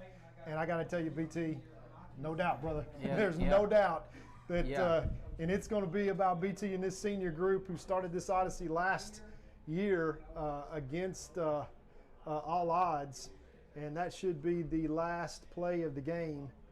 That's going to be it, folks. So you are looking at the district champs right here, and next week we're going to start out. Looks like we're going to be playing Mahia in Lindale. In Lindale, Texas. So if you want to come out and watch a great playoff game next week in Lindale, Texas, Gilmer Buckeyes are going to take on Mahia. So we are getting ready for playoffs, folks, and 6 more games and till the state championship. 5, and then the state championship, actually. So that is going to be it for us tonight, folks. We just thank you for watching tonight. We hope everybody gets home safe here from Pleasant Grove, Texas. And on behalf of Todd Robinson and myself, we are going to watch the Gilmer Buckeyes get their trophy, and then we're going to head home ourselves. So thanks for watching, folks, and we'll see you next week from Lindale, Texas, as Gilmer Buckeyes take on Mahia.